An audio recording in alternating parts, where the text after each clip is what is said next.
Chapter 1. What is critical thinking? In the canon of time-honored tales, a fable revolves around a man and his horse. The narrative opens with a lamentable incident where the man's only horse ran away.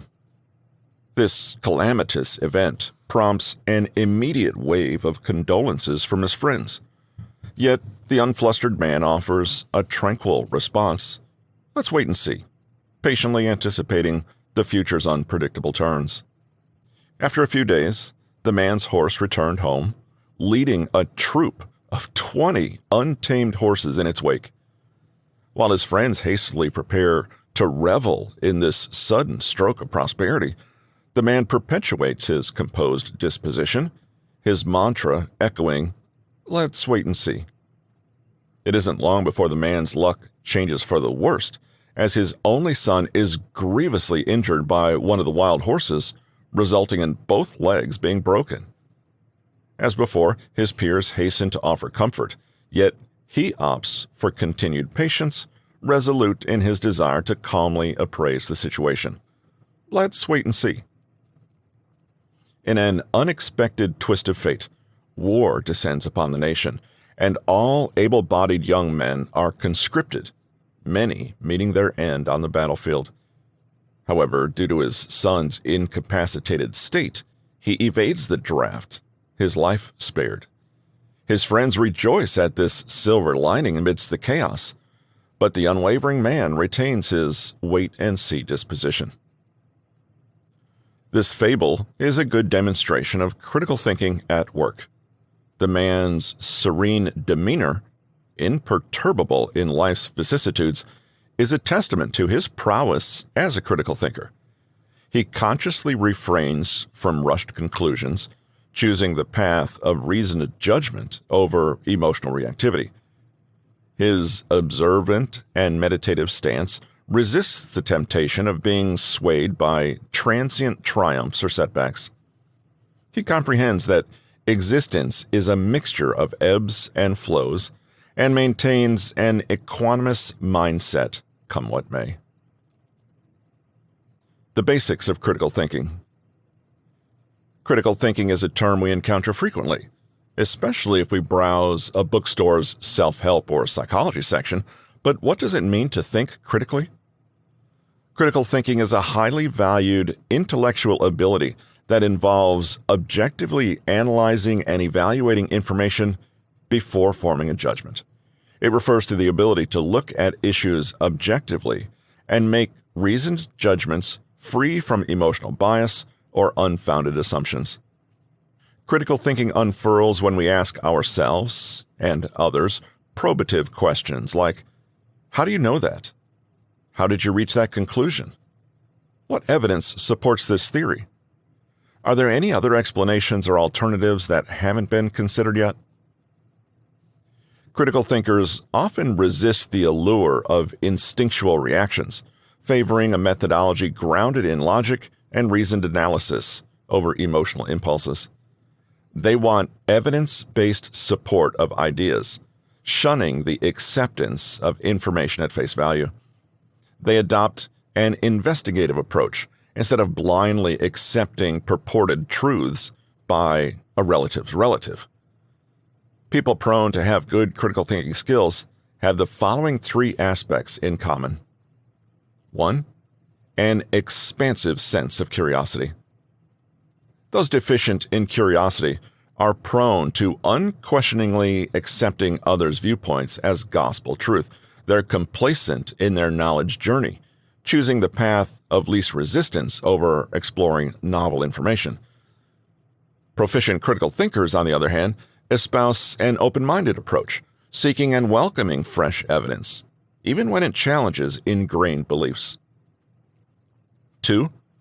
A robust dose of skepticism. Skepticism does not equate to a blanket refusal or denial. Rather, it manifests as a readiness to question unverified information until further understanding is gained. Critical thinkers demand empirical substantiation before readily embracing what they hear. Absent a measured skepticism, the essence of critical thinking stands compromised. 3. A humble disposition. Accomplished critical thinkers possess the humility to acknowledge errors when confronted with new evidence. They do not obstinately cling to personal viewpoints. They recognize their fallibility as humans and permit new information to recalibrate their beliefs and perspectives. If you stand ready, willing, and equipped to challenge presumptions, to harness information in a quest for reasoned judgments, then you are posed to cultivate the critical thinking capacity that rejects notions of truth lacking in robust, quality evidence.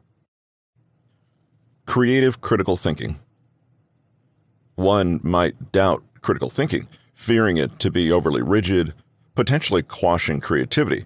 However, it's quite the opposite. Critical thinking catalyzes creativity. You are impelled to conjure innovative explanations and solutions as you engage in rigorous analysis and problem solving. These two aspects of cognition are deeply intertwined. Critical thinking incites questioning and analysis, while creative thinking seeks patterns and the broader significance within a labyrinth of ideas. A historical pivot towards embracing this dual approach occurred in the 1980s, spearheaded by the critical thinking movement. This educational revolution emphasized nurturing critical thinking skills in students, veering away from rote learning of disconnected facts that often seem unrelated and irrelevant to the learners. It supported the premise that authentic learning happens when students delve into the exploration of information firsthand. The era of passive learning, where students served as mere vessels for absorbing information dispensed by teachers, was gradually replaced by a more engaged, interactive process. Students were encouraged to hone their critical thinking skills, adopting a questioning stance and independent problem-solving approach. Educators now model critical thinking skills, nurturing students to be proactive architects of their learning journey. Owning their learning process, the proponents of the critical thinking movement argued enhances students' long-term retention of knowledge while fostering competencies highly esteemed by prospective employers. These invaluable skills, they posited, would permeate all facets of students' lives. This movement did not stop in the 1980s. Even in the 21st century, teachers and business and political leaders persistently recognize critical thinking as an indispensable skill requisite for success in professional arenas and life at large. It remains a major driving force in education today and will most likely be for the foreseeable future. Critical thinkers are in control of their learning, and, as a result, they often have a greater understanding of and empathy for differing viewpoints. In a world that stands to benefit from increased tolerance and understanding, fostering such creative thinking skills is indeed a worthy pursuit. Benefits of critical thinking. Engaging in critical thinking demands additional time and a conscientious effort, prompting the question, what's the payoff for me? While critical thinking might not be a walk in the park, the benefits it yields are undeniably profound. Those fortified with robust critical thinking skills possess an edge, enabling them to accomplish tasks beyond the average person's reach.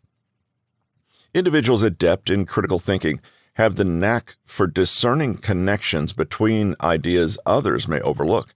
They're proficient in scrutinizing theories and concepts, ascertaining their overall significance.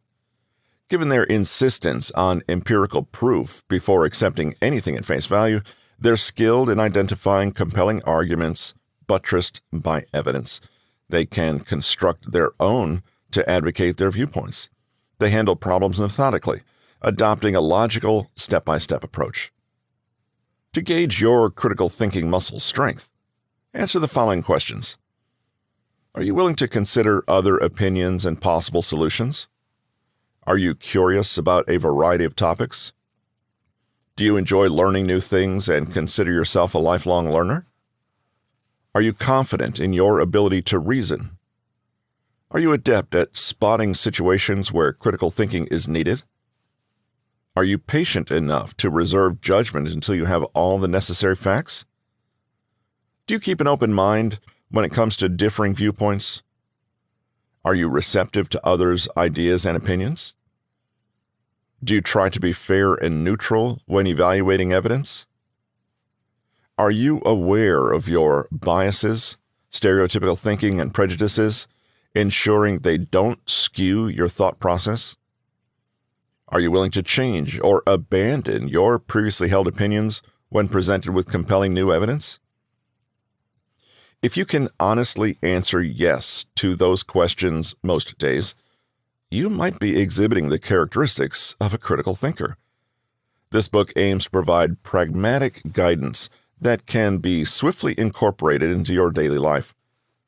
If you are prepared to commit the necessary time and effort to implement this advice and continually learn and refine your skills, you might be astonished by your evolution as a potent critical thinker and the positive reverberations it can have on your life. Key takeaways. Critical thinking is a commitment to letting logic and reasoning guide your judgments and decision-making rather than giving in to emotion. Critical thinkers are in relentless pursuit of evidence and validation. They yearn for novel information and are prepared to revise or relinquish their pre-existing beliefs in the light of new compelling evidence. Critical thinkers are cognizant of their inherent biases and prejudices and actively strive to surmount these. They exhibit open-mindedness towards perspectives differing from their own. Critical thinking is a methodical and steadfast cognitive process that resists impulsive reactions or precipitated judgments.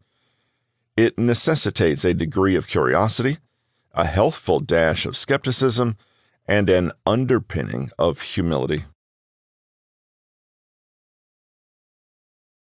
Chapter 2. What are the main guidelines for critical thinking? In their seminal works, Psychology and Psychology in Perspective, Carol Wade and Carol Tavris highlight 7 primary facets of critical thinking. In the forthcoming discourse, we shall meticulously dissect these 7 critical thinking guidelines and elucidate their applicability in our quotidian existence. The first step to start thinking critically is learning to ask questions. Allow your mind to wonder, reflect on your questions, and pay close attention to the answers you get.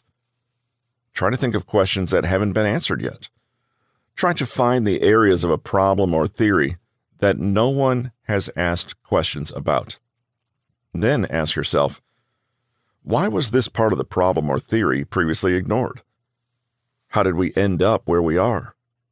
What's wrong here? Why is this the way it is instead of another way?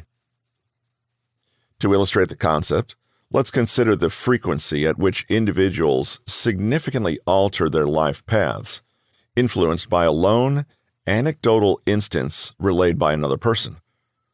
From our choice of restaurants to the vehicles we operate and the academic institutions we select for our children, our decisions are often rooted in a singular narrative recounting another's experience. A story.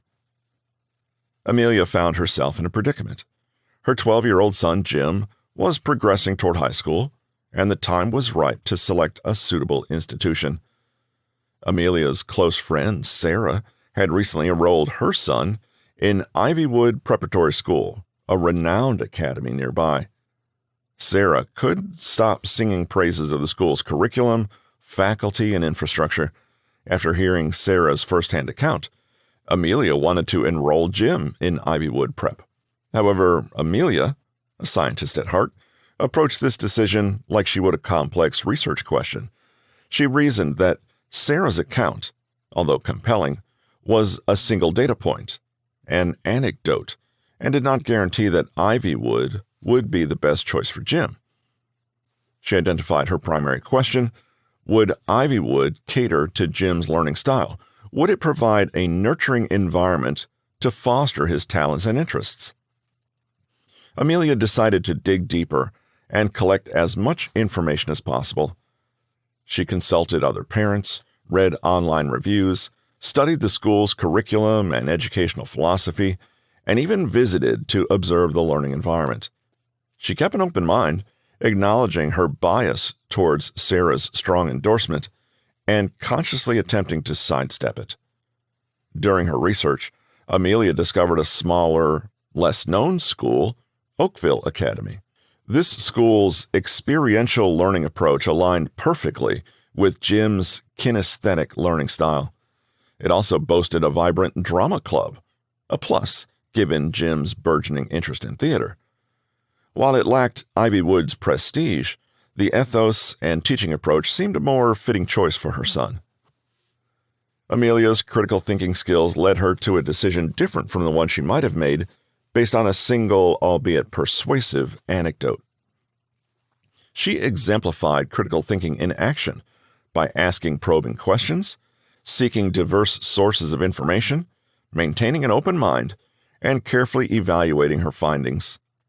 Amelia's careful choice mirrors our daily decisions, be it the choice of a restaurant, a car, or even a school. Her actions underline the importance of not being swayed by a singular narrative or anecdotal evidence, but basing decisions on careful reasoning and informed judgment, characteristic of critical thinking. Articulate the questions well to define the problem. The quality of your inquiries significantly shapes the responses you receive. A poorly framed question might yield incomplete or deceptive answers. Given our innate aversion to being incorrect, crafting your queries in a neutral tone devoid of accusatory undertones is beneficial. Moreover, your questioning should be driven by the desire to extract information rather than sway opinions.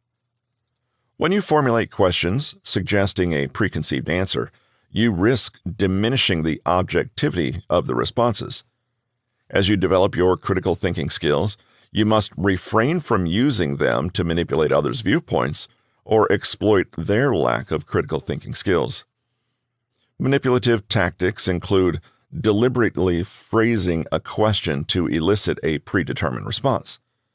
Such practices not only violate the principles of critical thinking, but also inhibit meaningful discourse and mutual understanding. A story. Companies sometimes resort to manipulation in their marketing campaigns. If you watched a late-night infomercial or browsed through shopping channels, chances are you've seen this manipulation at work. Salespeople typically start by introducing everyday problems that resonate with a wide audience. Laundry stains, dietary supplement dilemmas, anything many people can relate to. They show a scenario mirroring as the problem unfolds in everyday life, and then ask questions designed to elicit a predictable answer. Questions such as, do you grapple with persistent stains on your family's clothes? Do you wish detergent would remove every stain easily and immediately? Do you feel you're paying too much for a detergent that fails to combat stains constantly?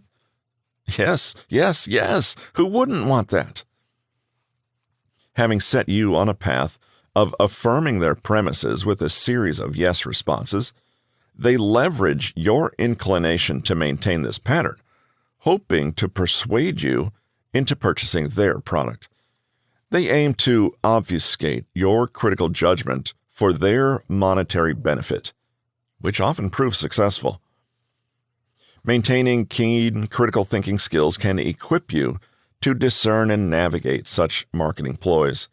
Examine the evidence and look for assumptions and biases. Think about what evidence validates or disproves the argument you are considering. Avoid the prevalent assumption that a widely held belief, or one endorsed by apparent experts, must necessarily be true. All individuals are subject to their emotions and biases, which can impinge upon their ability to maintain impartiality. As you analyze an argument, you must account for others' biases and your own. a story. Cognitive biases are deeply entwined with critical thinking, with confirmation bias being a common example. This is the inherent bias we all possess, leading us to hunt for evidence to prove our beliefs.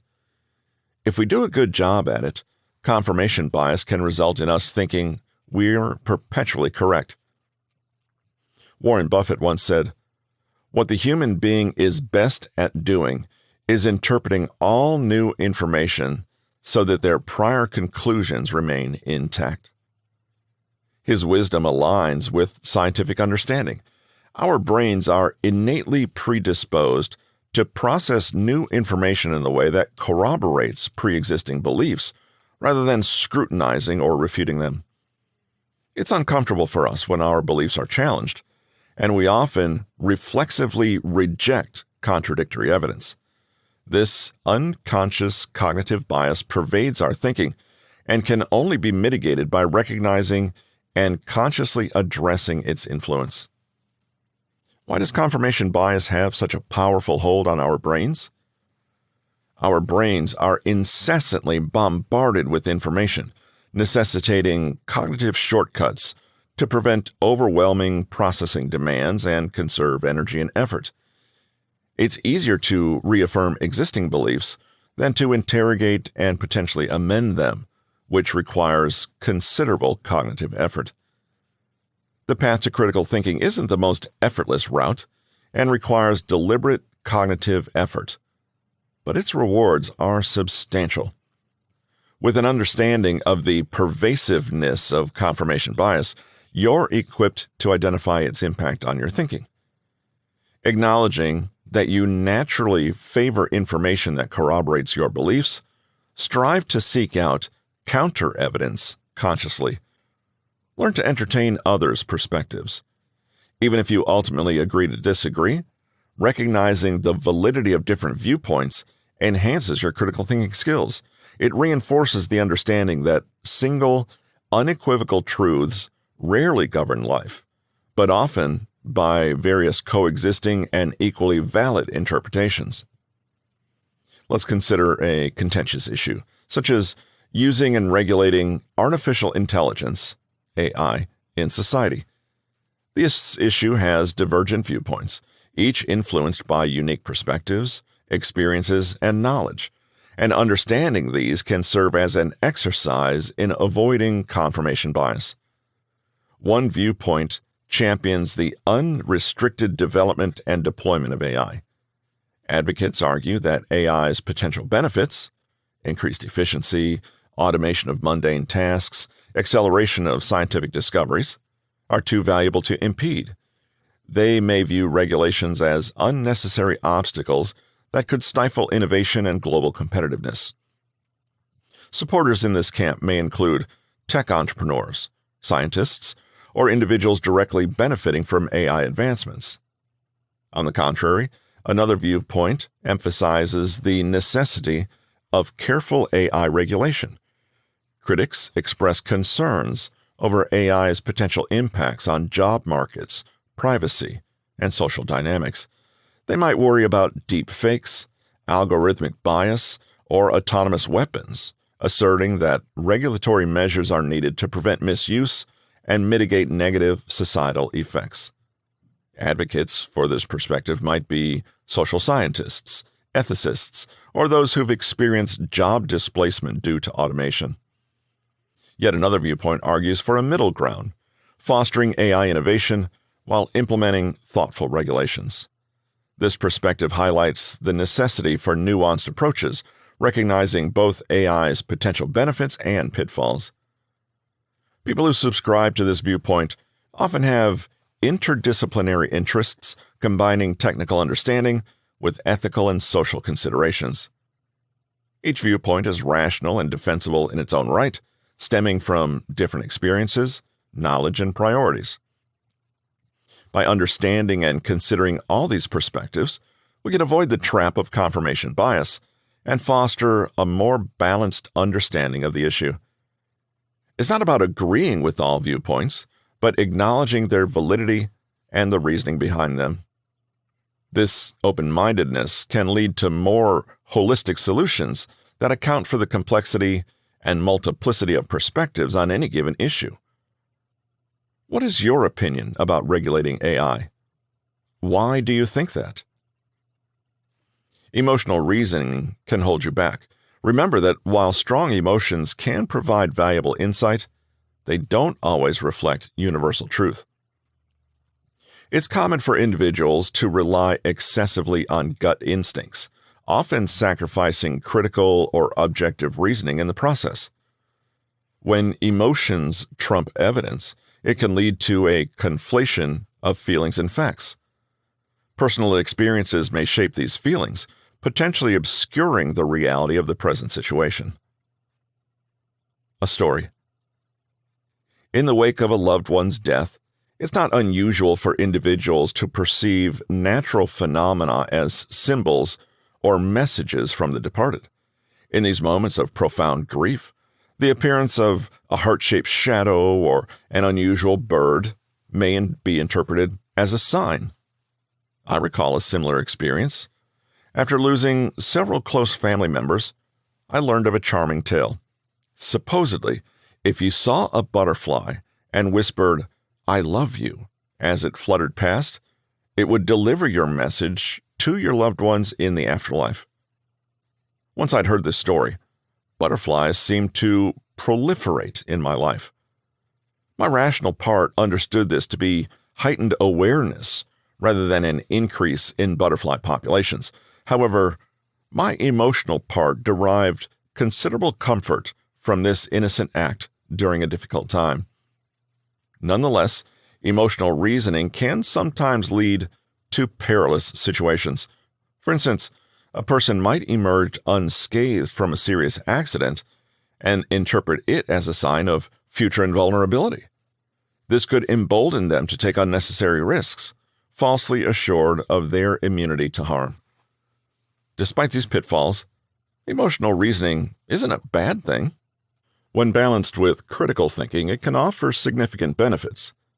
Feelings such as empathy and compassion play an essential role, complementing our rational understanding. It's crucial to ensure this interplay doesn't harm others unnecessarily. Recent findings from the Harvard Business Review underscore this balance, demonstrating that managers who blend intellectual reasoning with emotional sensitivity are often more successful than those who rely solely on hard facts, ignoring the emotional landscape. Avoid overgeneralization. Frequently, individuals simplify matters excessively, focusing solely on cause and effect relationships. This reductionist mindset can obfuscate the broader context and limit openness to alternative perspectives. Such sweeping generalizations impede critical thinking, which seeks an objective and comprehensive interpretation of information to informed, reasoned judgments and explore potential explanations and solutions. A story. To illustrate, let's explore the concept of generalization.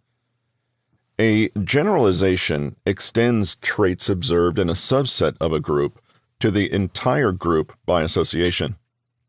In essence, after observing a few group members exhibiting certain characteristics, a generalization assumes the rest of the group shares the same traits.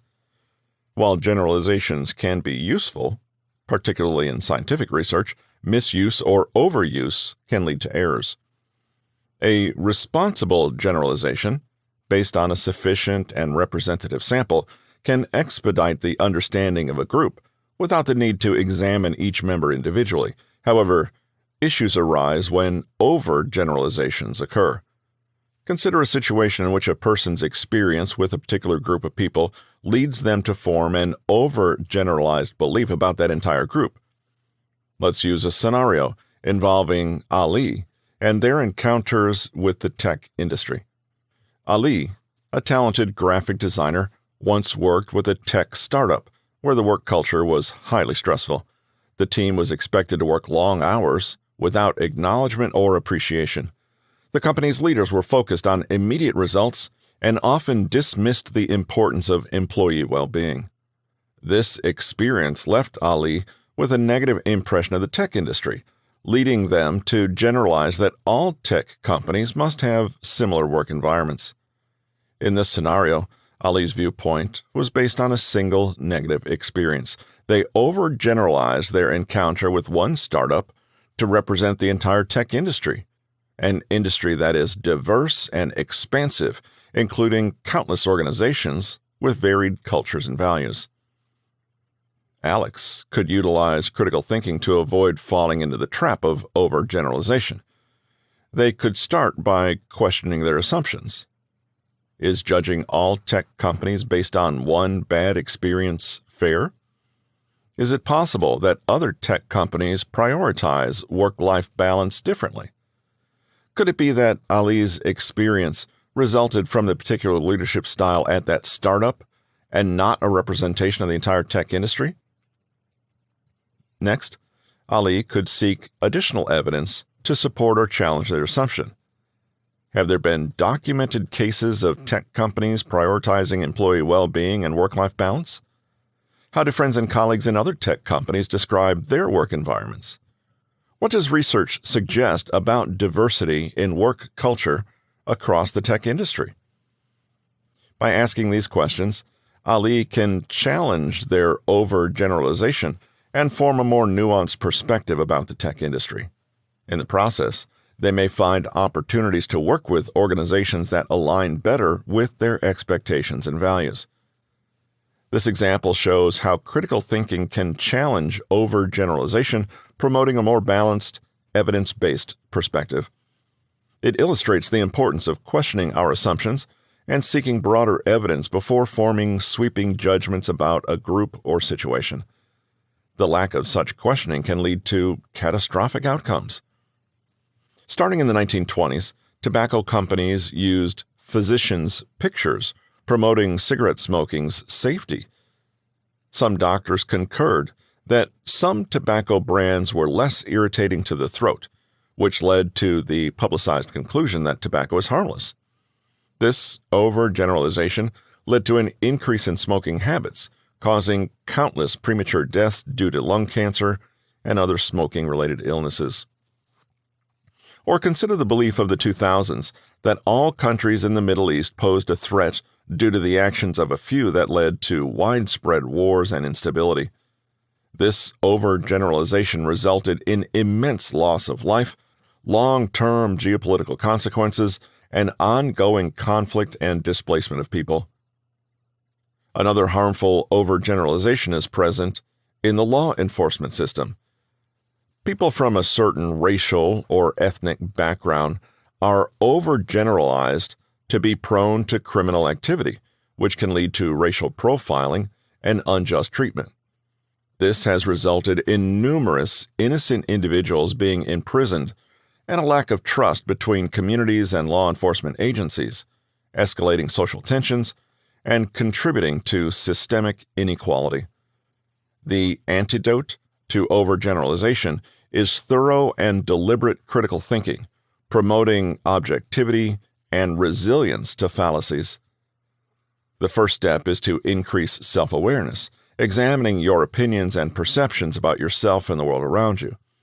Identify areas where you might have made overgeneralizations or simplified your thinking excessively. Challenge these presumptions by seeking factual evidence to justify your conclusions. How can a situation be interpreted differently? Exercise caution when making hasty conclusions without sufficient supporting evidence.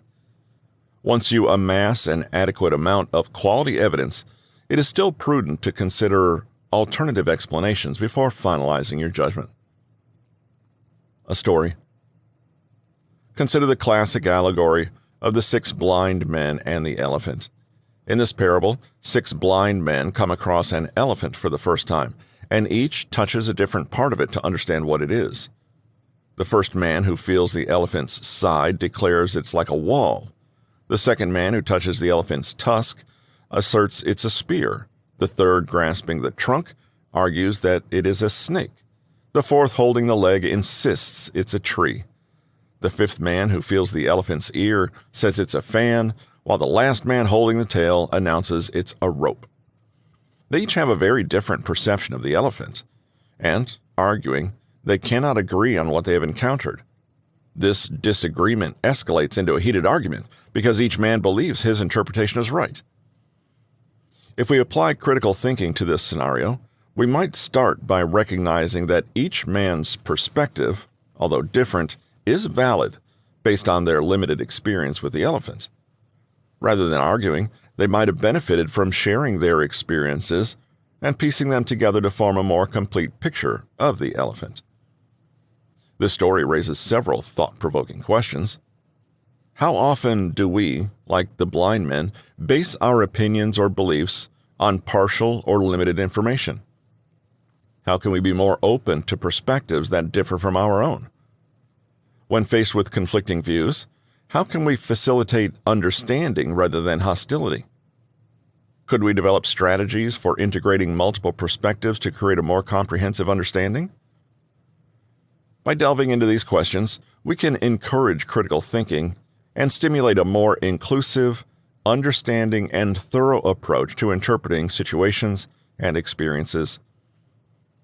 A cognitive bias that can obstruct critical thinking when considering different interpretations is the projection bias. This occurs when we struggle to move beyond our personal experiences and viewpoints, leading us to incorrectly assume that our experiences and thoughts mirror those of others. This bias can leave us trapped within our perspectives, inhibiting exploring additional information. Practicing critical thinking and accommodating alternate interpretations are vital tools in countering this bias.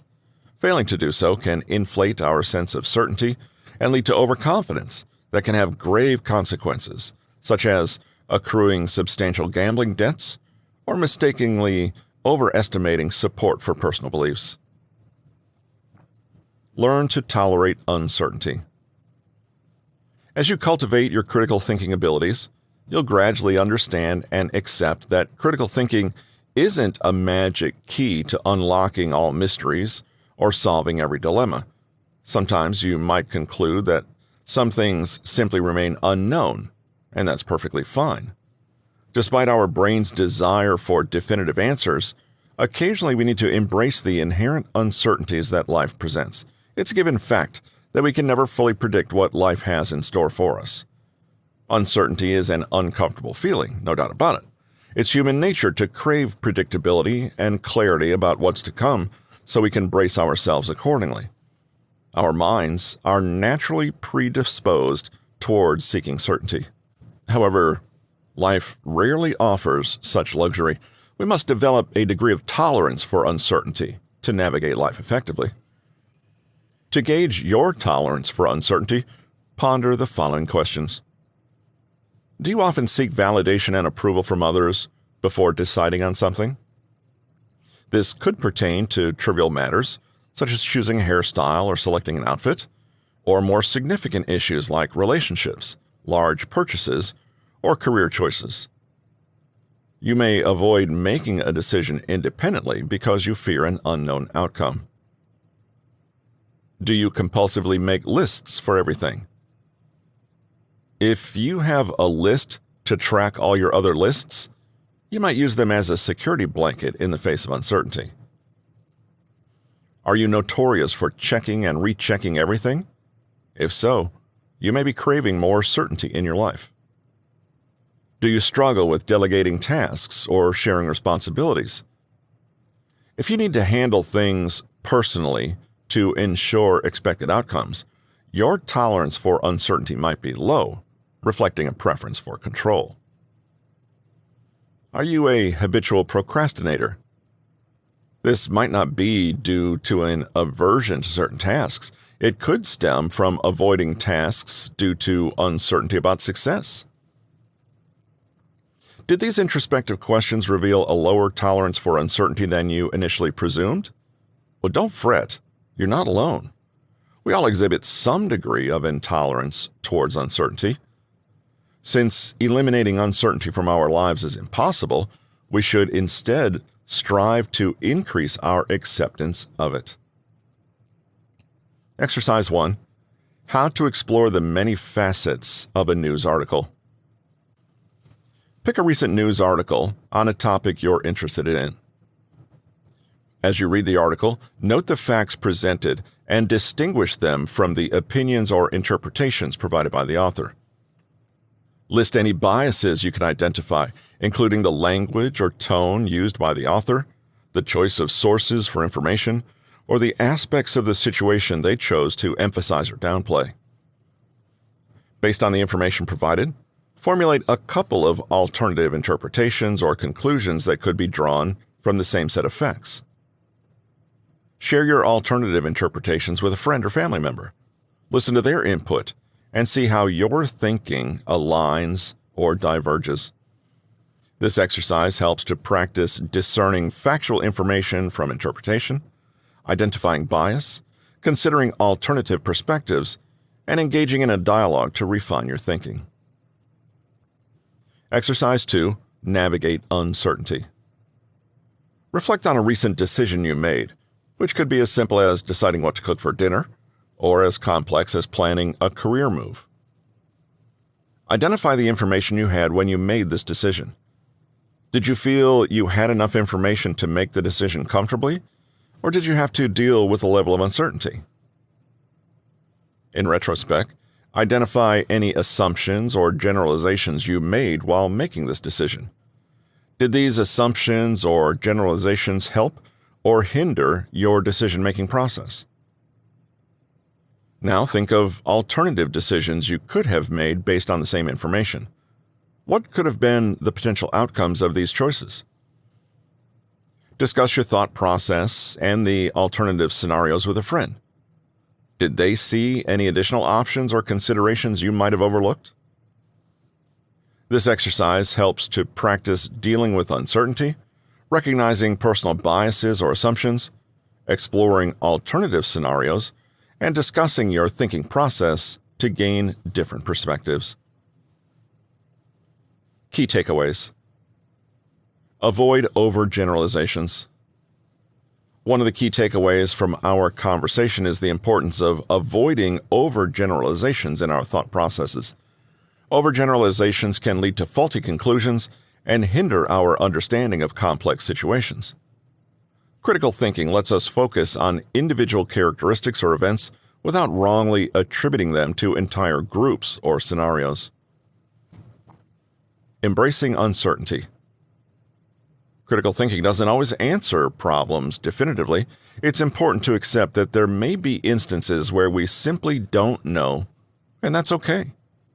Being comfortable with uncertainty and developing a tolerance for it can help us make informed decisions without having all the answers. Valuing different perspectives. Critical thinking involves considering different viewpoints and interpretations.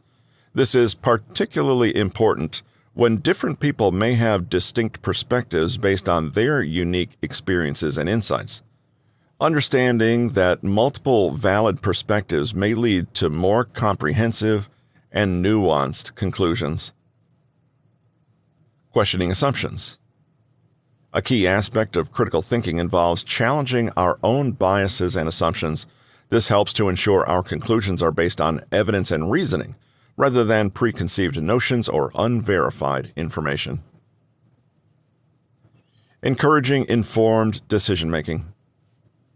Throughout our discussion, we have reiterated the role of critical thinking in informed decision-making. It allows us to effectively collect, interpret, and use information to make reasonable judgments. This is particularly crucial in situations with significant real-life consequences, ensuring our decisions are based on a thoughtful and careful analysis of the available information. Chapter 3. Piaget's Theory on Thinking. Jean Piaget, a renowned Swiss psychologist, greatly transformed our understanding of children's cognitive development. While his work in this field was published in 1936, it still plays a vital role in children's education today. Contrary to prior beliefs that children were merely mini adults, Piaget's work underscored the unique cognitive processes of children, underlining that intelligence is not predetermined, but evolves. This chapter will discuss how human cognition is developed from birth. Through Piaget's theory of cognitive development, we'll see how we gradually acquire more knowledge over time and why it is so important to learn critical thinking skills early on. How did Piaget develop his theory? Piaget's theory of cognitive development categorizes mental growth into 4 stages, viewing children as active learners who expand their knowledge through interactions with their environment. This approach was influenced by Piaget's early experiences in scoring IQ tests, where he noted distinct patterns in the errors made by younger versus older children, bolstering his belief that children's cognition is fundamentally different from that of adults. Piaget's insights into cognitive development highlight the importance of nurturing critical thinking skills from an early age. He believed that as children engage with the world, they continuously build upon their existing knowledge, learning to think, reason, and problem solve. Piaget's 4 stages of cognitive development. The sensory motor stage, birth to 2 years old. This stage is marked by significant learning and discovery. The world is explored through sensory and motor interactions. Methods include observing, listening, and tactile exploration. A primary understanding achieved in this period is object permanence, the concept that entities persist even when invisible. This understanding is fundamental to activities like peekaboo. Children also start recognizing the effect of their actions on their environment, such as a dropped bottle being picked up, and often experiment with these consequences. Moreover, they identify and label distinct objects and people as separate entities, like calling out daddy or identifying a ball. During immense growth, the sensory motor stage is when children initiate crawling, walking, and considerable language development. Jean Piaget, the renowned psychologist, considered the realization of object permanence a milestone achievement in this stage. Accidental actions, like sucking a thumb or squealing, often evolve into intentional repetitions due to the pleasure derived from these actions. This is why an object is frequently dropped once the child realizes it will be picked up for them. Imitation and experimentation form the basis of learning during this stage. Children realize that a pot's banging produces a loud noise, or a button's push lights up a toy, and they enjoy the repetition of these actions. As the stage concludes, children begin to understand symbols like pictures or sign language as representations of the real world. They start recognizing familiar faces in pictures or using signs to communicate their needs, mitigating the frustration from an inability to express their desires fully. The pre-operational stage from 2 to 7 years old. Characteristics of this stage. In this stage, children can utilize words and imagery to symbolize objects. However, their perspective is largely egocentric, making it challenging to comprehend others' emotions. Although their language and cognitive skills continue to improve, they remain concrete thinkers, struggling with abstract concepts and logical connections. The exact ages denoted for Piaget's stages are less critical than understanding the sequence and approximate durations. There will always be variations, and some children entering stages earlier or later than suggested. It's unnecessary to adhere to exact age expectations for each stage strictly. A significant development during the pre-operational stage is the rapid expansion of language skills. Initiated in the sensory motor stage, their language proficiency will now burst forth. As they gain a deeper understanding of the words they use, their vocabulary will significantly increase, leading to less frustration as their articulation improves. Another major milestone is the enhancement of their imaginative play. They begin to imitate professions and activities they observe adults performing, such as pretending to be doctors, parents, or vets. They enjoy mimicking cooking and doing household chores like sweeping, mowing, or washing dishes and clothes. At this stage, they generally struggle with sharing and understanding others' viewpoints as they maintain an egocentric worldview. Children in the pre-operational stage face challenges in understanding that objects maintain size despite shape changes or repositioning in different containers. For instance, they might fail to recognize that halves of a paper cut differently are of the same size, as they focus more on the shape variation. Similarly, they might not realize that water transferred from a tall, slender glass to a shorter one is the same amount, as the shape of the glass influences their perception. Even when witnessing the pouring process, they typically perceive the fuller-looking glass as holding more water. The concrete operational stage, from 7 to 11 years old. Characteristics of this stage: children can reason logically about tangible objects in this stage, and their thought processes become more organized and systematic. They can now comprehend that the size of an object remains constant, even if its shape or container changes, like realizing that water volume stays the same when transferred from a tall, narrow glass to a short, wide one. Despite these advancements, abstract notions remain elusive, and their interpretation of situations tends to be literal. Children at this stage evolve from their egocentric viewpoints and become better at understanding others' perspectives and feelings. They now acknowledge their feelings and opinions as unique, understanding that others might not share the same thoughts and emotions. They begin to see themselves as distinct individuals. Take, for example, two identical pizzas, one cut into 4 pieces and the other into 8. Children in this stage can grasp that despite the differing number of slices, the amount of pizza remains the same, a stark contrast from their understanding in earlier stages. Children can remember procedural steps in any order at this stage, not needing continuous adult supervision. They develop the ability to focus on multiple aspects of a problem simultaneously, which proves advantageous as their academic tasks become more intricate, requiring more complex, multi-step problem solving. Their enhanced ability to follow multi-step instructions is a key development during the concrete operational stage. The formal operational stage, from 12 years old to adulthood. At this stage, children develop the capability to think abstractly and hypothetically. They begin considering and forming their viewpoints on abstract concepts such as morality, ethics, philosophy, social norms, and political ideologies. The capacity to reason logically, moving from general to more specific aspects, is developed during this stage. Furthermore, children can now think of multiple solutions to problems, employing a scientific approach to problem solving and analysis. This shift to abstract and logical thinking is a key transformation in this stage. According to Piaget, as children grow older, they don't only accumulate knowledge, but their cognitive stages also fundamentally change the way they perceive the world.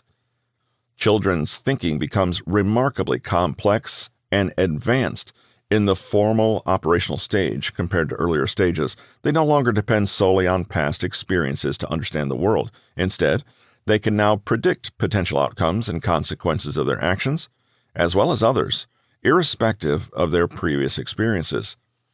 They can comprehend and propose potential solutions and outcomes for hypothetical if-then scenarios, displaying profound critical thinking and cognition levels. However, it's important to note that not everyone fully reaches this stage of cognitive development, and some might only briefly experience it, perhaps during a difficult academic period, struggling to sustain the high cognitive effort required for this advanced level of thinking in the long run. Other theories by Piaget. Piaget was keenly aware that other factors influence children's growth and intellectual development. Some of these are schemas. Piaget described schemas as categories of knowledge that our brains use to process and store new information. They are the frameworks that help us organize information for easy retrieval when needed. As children experience new things, they gather new information about the world, and assimilate it into their schemas, sometimes creating new ones. For example, a child may have a schema about men. Perhaps early in life, every man they have known was someone's dad. Since the child's only life experience was with men who were fathers, the child might believe that all men are dads. Over time, as they encounter men who are not fathers, their schema for men is adjusted to incorporate this new information. Assimilation. According to Piaget, assimilation is the process of integrating new information into existing schemas in our brains. If a child recognizes a man and categorizes him as such, they are assimilating the individual into their existing men schema.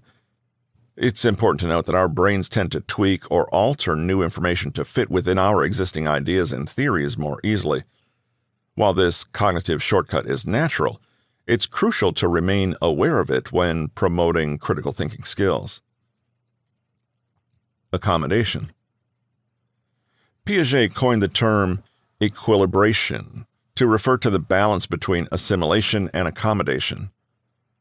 When children find this balance, they're ready to advance to the next stage of cognitive development. Constantly needing to revise their beliefs can be mentally exhausting for children. Therefore, they must spend adequate time in their current cognitive stage, growing, practicing, and developing before they're ready to advance to the next level. Equilibration. Piaget called the desire that all children have to find a balance between accommodation and assimilation equilibration. Equilibration enables children to advance to the next stage of cognitive development, since they have found the balance between simply applying the new knowledge they gather, assimilation, and having to alter their previously held beliefs as they gather new information that disproves or expands those beliefs, accommodation. If that balance is not achieved, they're not ready to move on to the next, more challenging level of cognitive development. It would be mentally exhausting if children had to change every belief they have constantly. They would need to spend more time growing, practicing, and developing in their current stage before being developmentally ready to advance to the next level. Piaget's theory of cognitive development revolutionized our understanding of children's mental development by asserting that children are active participants in their learning process. They constantly explore their surroundings, using their experiences to enhance their understanding of the world. While Piaget's theory has significantly influenced modern educational practices, a growing movement emphasizes teaching critical thinking skills from a young age. This initiative, supported by educators and the business community, aims to foster students capable of applying critical thinking across academic subjects and all life areas. With our rapidly evolving and competitive world, critical thinking skills are becoming increasingly crucial to face life's challenges. The emphasis on teaching critical thinking aims to prepare students for the complexities of higher education, the modern workplace, and global citizenship. The sooner we start cultivating these skills in children, the better equipped they'll be for the future. However, it's also worth remembering that it's never too late for anyone willing to invest time and effort in honing their critical thinking skills. Key takeaways. Before Jean Piaget's work, it was assumed that children's brains were just smaller versions of adult brains, and their capacity for intellectual development was largely predetermined. After Piaget presented his theory of cognitive development, people came to understand that children are active participants in their own learning and are not less intelligent than adults. Their brains simply learn differently. Piaget's theory profoundly impacted how children are taught in our schools. His 4 stages of cognitive development are largely responsible for establishing the curriculum our children are presented with and the instructional strategies they're taught to use. In the quest for success for our youth in the 21st century, an educational movement stresses the need to teach children critical thinking skills from an early age to give them the greatest opportunity for success in an increasingly complex and competitive world. Chapter 4: The Essential Dimensions of Critical Thinking. Dr. Richard Paul and Dr. Linda Elder are seminal figures in critical thinking. Their collaborative work provides a comprehensive framework to understand, teach, and apply critical thinking in everyday life and professional settings. They've expanded the concept beyond a simple analytical process into a comprehensive and multidimensional practice that encourages fair-mindedness, intellectual empathy, and rigorous standards of excellence. Dr. Richard Paul, who served as the Director of Research and Professional Development at the Center for Critical Thinking, made significant contributions to the theory and practice of critical thinking. His insightful writings and teachings have influenced educational strategies and pedagogical approaches worldwide.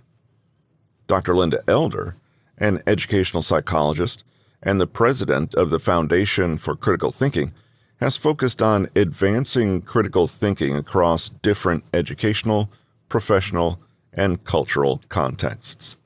Her vast body of work, in collaboration with Dr. Paul and independently, continues to serve as a resource for educators, researchers, and practitioners interested in fostering critical thinking skills.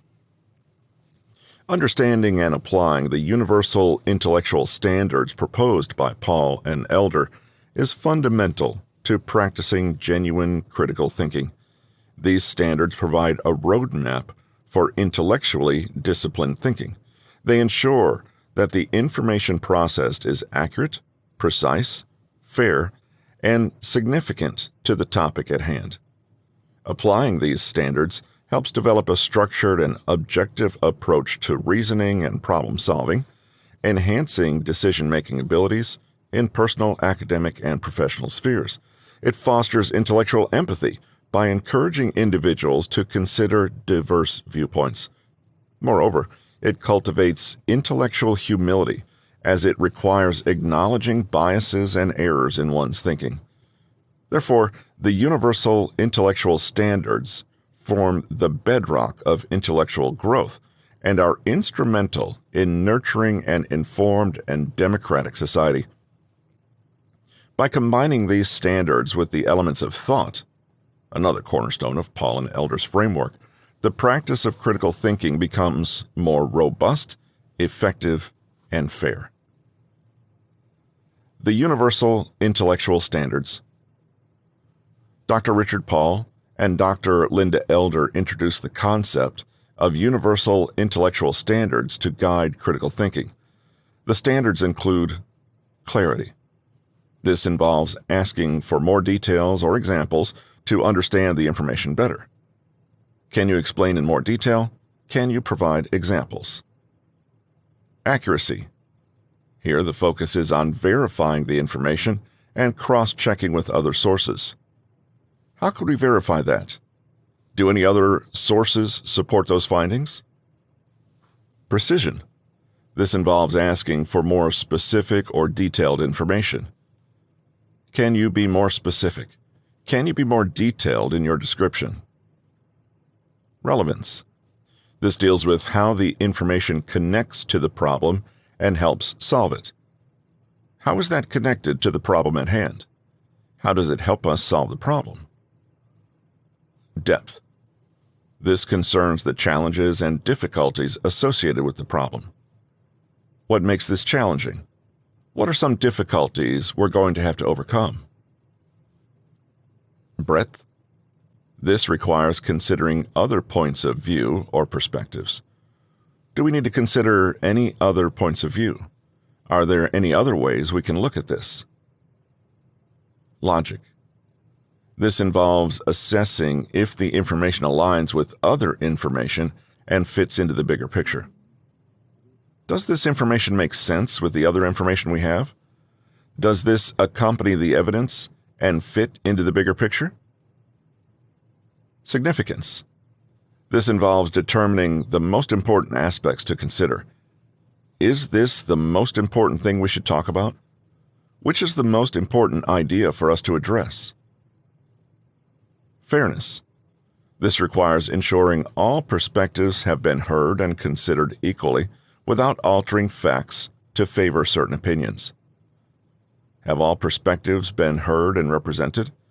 Are any facts being altered to support a certain opinion over others? Are all points of view being given equal deference? Exercise to practice critical thinking using the Universal Intellectual Standards. Step 1. Pick a topic. Choose a complex issue you've been recently thinking about. This could be a social, political, environmental, or personal problem. For example, you might decide to think critically about climate change. Step 2. Formulate a question relating to the issue you've chosen.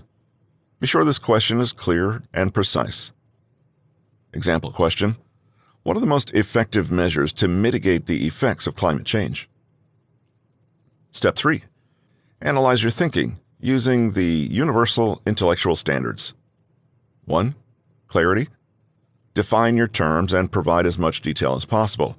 Ask yourself, have I clearly defined climate change and the concept of mitigation in this context? 2. Accuracy. Look for information and evidence to answer your question and ensure that the information is accurate. Ask yourself, are my sources reliable, and do they provide accurate information? 3. Precision. Get specific with the details. Ask yourself, have I specified the types of measures, policy changes, technological advancements, individual actions I'm referring to? 4. Relevance. Ensure that the information you're considering directly relates to the question. Ask yourself, does my information directly address climate change mitigation? 5. Depth. Look beyond the surface of the issue. Ask yourself, have I considered the complexity of the issue and multiple dimensions of climate change mitigation? 6. Breadth. Consider different points of view. Ask yourself, have I looked at this issue from different perspectives, environmental, economic, social, etc.? 7. Logic. Make sure your reasoning is sound and your conclusions follow from the information. Ask yourself, do my conclusions about the mitigation measures logically follow from the evidence I've gathered? 8. Significance. Focus on the most important information relevant to your question. Ask yourself, have I focused on the most significant aspects of climate change mitigation? 9. Fairness. Reflect on your own biases and consider diverse perspectives. Ask yourself, am I viewing this issue objectively, or do my biases influence me? Have I considered various perspectives fairly? After going through these steps, reflect on the process. How did using these standards impact your understanding of the issue?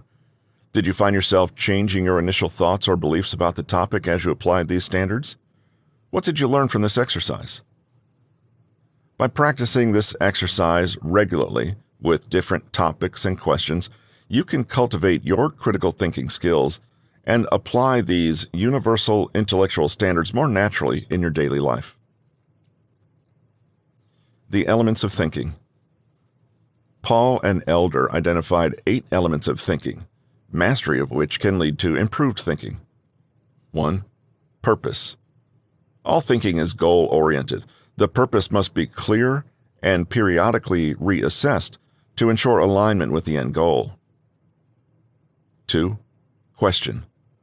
The question driving the thinking process should be precise and clear. It can be broken down into smaller questions if required for focus and direction. 3. Assumptions. These are underlying, sometimes subconscious beliefs that influence our worldview. It's crucial to reassess these assumptions to ensure they are evidence-based periodically. 4. Point of view. It's important to remember that your perspective is not the only one. All viewpoints must be considered equally during analysis. 5. Information. The data gathered to solve a problem or answer a question must be accurate, relevant, and evidence-based. One must be careful not to let cognitive biases or personal opinions skew the evaluation of this information. 6. Inferences. These are conclusions drawn based on evidence and facts. They should be logical and consistent. 7. Concepts are theories or ideas generated to make sense of the world. One must ensure that these concepts are justified and that alternative explanations have been explored. 8. Implications and consequences. These results arise from thoughts and actions. Critical thinkers consider all possible outcomes before deciding on a course of action. Exercise 2. Building on the previous exercise, let's incorporate Paul and Elder's 8 elements of thinking. This exercise encourages the exploration of each component and its relationship with the universal intellectual standards. Using the climate change topic to continue, here's how you can utilize these elements to enhance your understanding and sharpen your critical thinking. Step 1. Define the purpose. Before beginning any critical thinking task, it's essential to state your purpose clearly. Ask yourself, what am I trying to accomplish with this thinking? Example, the purpose of this exercise could be to understand the most effective strategies for mitigating the effects of climate change. Step 2. Ask the question. Formulate a clear and precise question about your topic, as in the previous exercise. Example, what are the most effective measures that can be taken to mitigate the effects of climate change? Step 3. Identify assumptions. Acknowledge any assumptions or beliefs you hold about the topic. Ask yourself, what assumptions am I making about climate change and its mitigation? Example, an assumption might be, human negligence is the main cause of climate change. Step 4. Determine your point of view. Identify your point of view on the topic. Ask yourself, what is my perspective on this issue? Example, your point of view might be, we must take immediate action to address climate change. Step 5. Gather information. Collect and assess the quality of the information. As per the previous exercise, apply the universal intellectual standards to ensure the information is clear, accurate, relevant, etc. Step 6. Make inferences. Based on the gathered information, make logical conclusions. Ask yourself, what can I infer from the collected information? Example, an inference could be, adopting renewable energy sources appears to be one of the most effective ways to mitigate climate change. Step 7. Understand the concepts. Examine the concepts that arise from your thinking. Ask yourself, what key ideas or theories are emerging from my analysis? Example, key concepts might include carbon footprint, greenhouse gas emissions, renewable energy, etc. Step 8. Consider the implications and consequences. Lastly, consider the implications and consequences of your conclusions and potential actions. Ask yourself, what could be the result of these mitigation strategies? Example, a potential implication could be transitioning to renewable energy could result in job losses in fossil fuel industries. The transition from fossil fuel to renewable energy will take much time, will cost a lot more in the short term, it will be less efficient in the short to medium term, as the current global infrastructure is not efficient enough to transport and store renewable energy. Remember that critical thinking is an ongoing process. After making conclusions and considering implications, revisit your purpose, question, assumptions, and other elements. Are there other perspectives to explore? Valuable intellectual traits. Valuable intellectual traits are another Paul and Elder critical thinking framework component. Paul and Elder deem them crucial for individuals aspiring to be effective critical thinkers. Intellectual humility. Intellectual humility revolves around the acknowledgement of our human limitations in terms of knowledge. It implies understanding and accepting our cognitive and personal biases and recognizing that our minds instinctively skew information to favor our opinions and viewpoints. It also signifies the willingness to overcome these biases to make objective, informed decisions. Individuals exhibiting intellectual humility are more inclined to embrace knowledge from those with different thought patterns. These individuals are often appreciated and respected as they express a genuine interest in the insights others can offer. Intellectually humble people seek knowledge and are open to obtaining information from many sources. They do not seek to assert superiority over others. The renowned physicist Richard Feynman, known as much for his scientific genius as his playful curiosity, embodies the trait of intellectual humility well. Throughout his career, Feynman was always open to saying, "I don't know." Despite being a Nobel laureate and one of the leading physicists of the 20th century, he never let his vast knowledge or achievements make him feel superior or immune to learning. He was always open to questioning his understanding and was never afraid to acknowledge the limits of his knowledge. A famous anecdote captures Feynman's intellectual humility perfectly. During a lecture, a student asked him about a particular phenomenon. Instead of offering a complex answer, Feynman admitted he didn't know the answer and worked it out on the spot with the student. He was not embarrassed to admit his lack of knowledge, but was excited about learning something new. This ability to put ego aside, admit one's limitations, and remain open to learning is the essence of intellectual humility. Feynman's intellectual humility made him a great scientist, inspiring teacher, and lifelong learner. Intellectual courage. Intellectual courage signifies the strength to confront ideas and beliefs that may invoke strong negative emotions, rather than shying away from them. It requires an open-minded approach to understanding and evaluating such ideas before passing judgment. This virtue calls for accepting robust evidence even when it contradicts one's personal beliefs, and being ready to amend one's viewpoints if necessary. It involves critically scrutinizing information rather than blindly following popularly accepted ideas.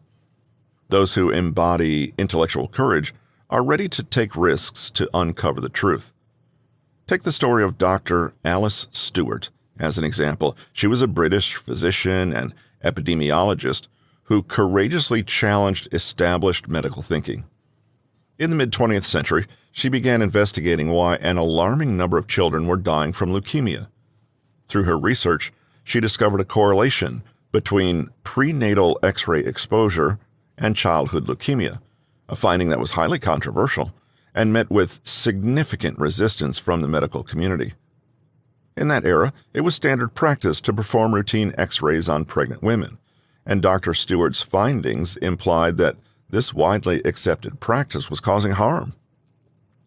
Despite facing immense criticism, loss of funding, and even professional ostracization, Dr. Stewart didn't back down. She stood by her research and continued to share her findings. It took many years, but eventually the medical community began to acknowledge her research, leading to major changes in how prenatal care is provided.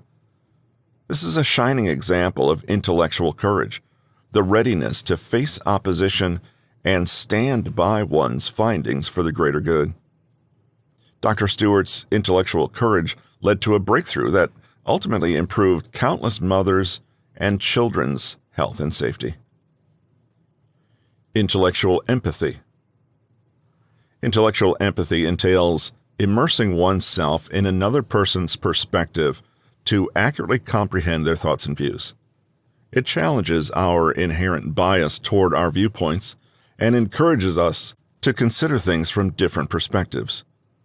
Intellectually empathetic individuals are open to acknowledging and understanding views that diverge from their own, recognizing their equal significance. Intellectual empathy often involves accepting that one might be mistaken, even when firmly convinced of being right.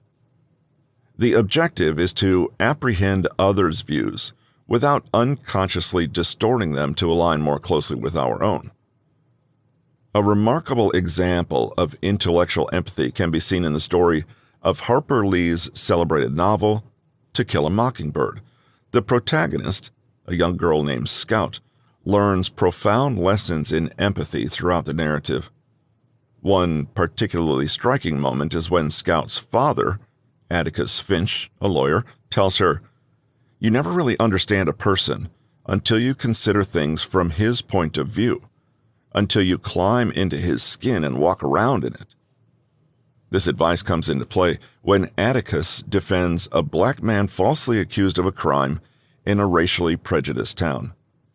As the story goes on, Scout understands the prejudice and unfair treatment the black man and his family face. Her newly gained understanding radically changes her views about their situation, teaching her a lifelong lesson in empathy. This narrative beautifully encapsulates the essence of intellectual empathy, illustrating how it fosters understanding, fairness, and profound change. Intellectual autonomy. Intellectual autonomy represents owning one's thinking process and being accountable for it. This trait requires a conscientious effort to critically examine one's beliefs, ensuring they are grounded in facts and evidence. Those who embody intellectual autonomy don't merely adopt the beliefs of others passively. Instead, they actively control their thought processes, formulating judgments independently. They resist social pressure and don't blindly follow the crowd. Recognizing that even experts are fallible and can make mistakes, they approach all information with a balanced measure of skepticism and critical analysis. Consider the famous story of Galileo Galilei, the renowned 17th century physicist and astronomer who serves as a quintessential example of intellectual autonomy. Despite the common belief during his time that the Earth was the center of the universe, the geocentric model, Galileo staunchly supported the heliocentric model, which posited that the Earth revolved around the sun. Even when faced with intense pressure from his day's religious and scientific establishments, Galileo remained committed to his beliefs, backed by his meticulous observations and studies. Galileo's refusal to abandon his scientifically supported views, even under the threat of heresy, epitomizes the principle of intellectual autonomy. His unyielding pursuit of truth, regardless of popular opinion or authority pressure, underscores the power of independent thinking and its role in advancing human knowledge. Intellectual integrity. Intellectual integrity encapsulates the idea of being authentic to one's thought processes. It signifies the consistent application of critical thinking skills to every piece of information one engages with. If you embody intellectual integrity, you uphold the same evidentiary standards for all individuals, irrespective of personal relationship or familiarity. Individuals who exhibit intellectual integrity practice what they preach and lead by example. They comprehend that actions echo louder than words and strive to live in a manner they can be proud of, reflecting a true portrayal of their character and principles. Such individuals uphold honesty and readily accept when they have erred, committed to making necessary corrections. Consider the case of Carl Sagan, the renowned astrophysicist and science communicator. His book, The Demon-Haunted World, Science as a Candle in the Dark, is a testament to intellectual integrity.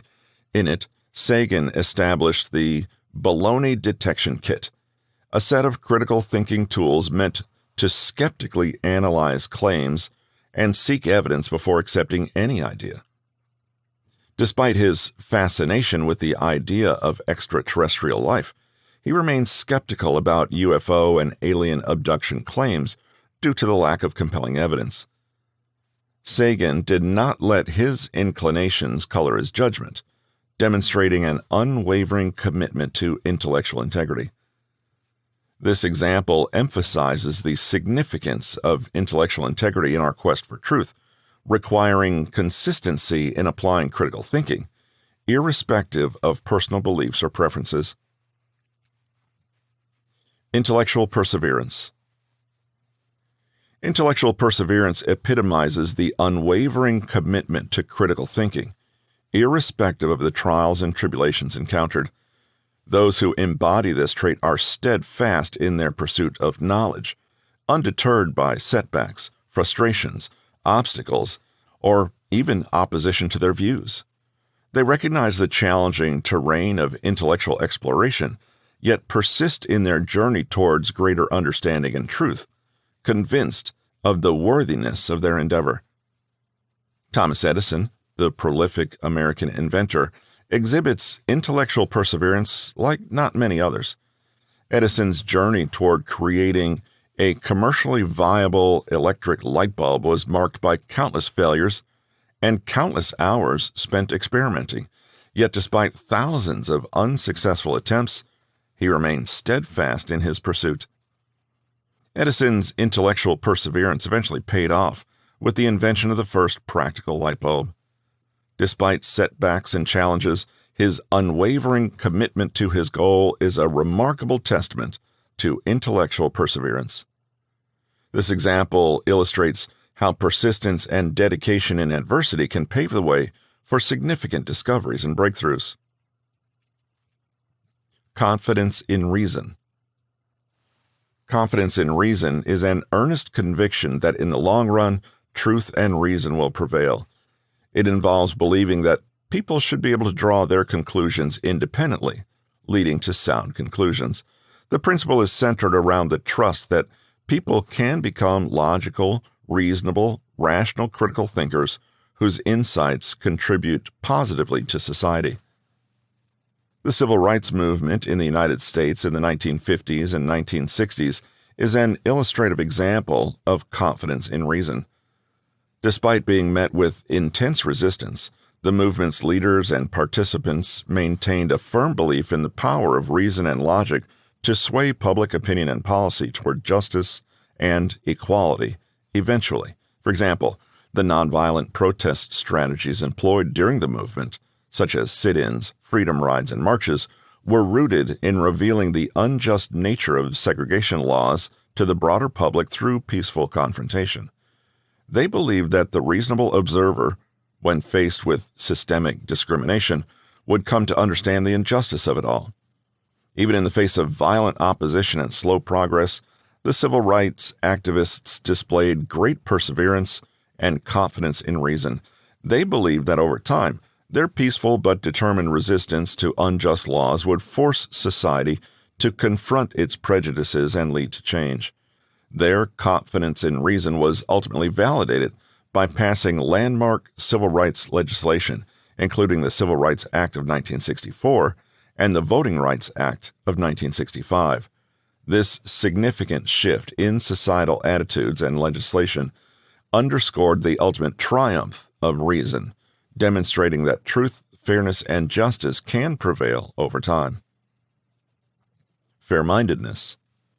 Fair-mindedness is a trait that demands impartiality, equitable judgment, and respectful attention to different perspectives. It requires one to consider divergent viewpoints with equal consideration and weight, even if they oppose one's beliefs. People with fair-mindedness deal with contrasting viewpoints without prejudice or bias, thus upholding the essence of fairness in their thought processes. Fair-mindedness implies an unbiased perspective that values and assesses every viewpoint with equitable judgment, irrespective of one's beliefs. This intellectual trait is vital in creating an environment of respect and mutual understanding among individuals with contrasting opinions.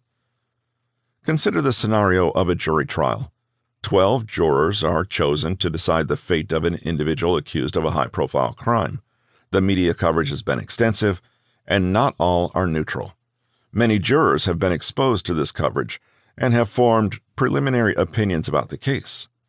One juror, however, strives to maintain fair-mindedness, even though he's been exposed to the same media coverage and has formed preliminary impressions, he recognized the importance of his role and the value of a fair trial. As the trial begins, he consciously puts aside his preconceived notions and listens carefully to the arguments made by both the prosecution and the defense. During deliberations, he encourages his fellow jurors to do the same, reminding them to assess the evidence objectively and base their decisions solely on the facts presented during the trial, and not on the outside opinions propagated by the media. In doing so, he demonstrates intellectual fair-mindedness, ensuring the accused receives a fair and impartial trial. This example underscores the importance of fair-mindedness in the justice system, where prejudiced thinking can lead to unjust outcomes. Exercise. Analyze a social issue using intellectual traits. Step 1. Choose a contemporary social issue you feel strongly about.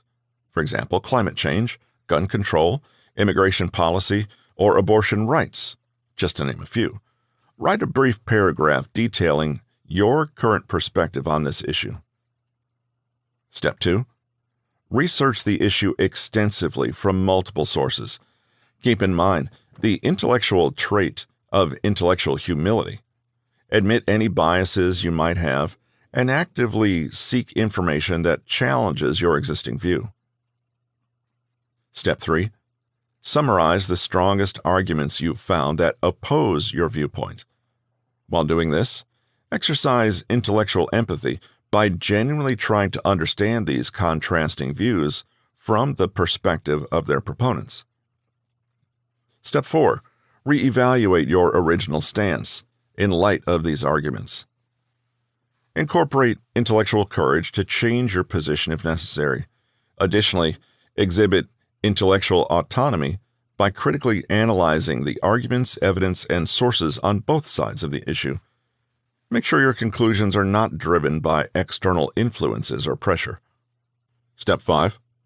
Write a reasoned argument supporting your re-evaluated stance.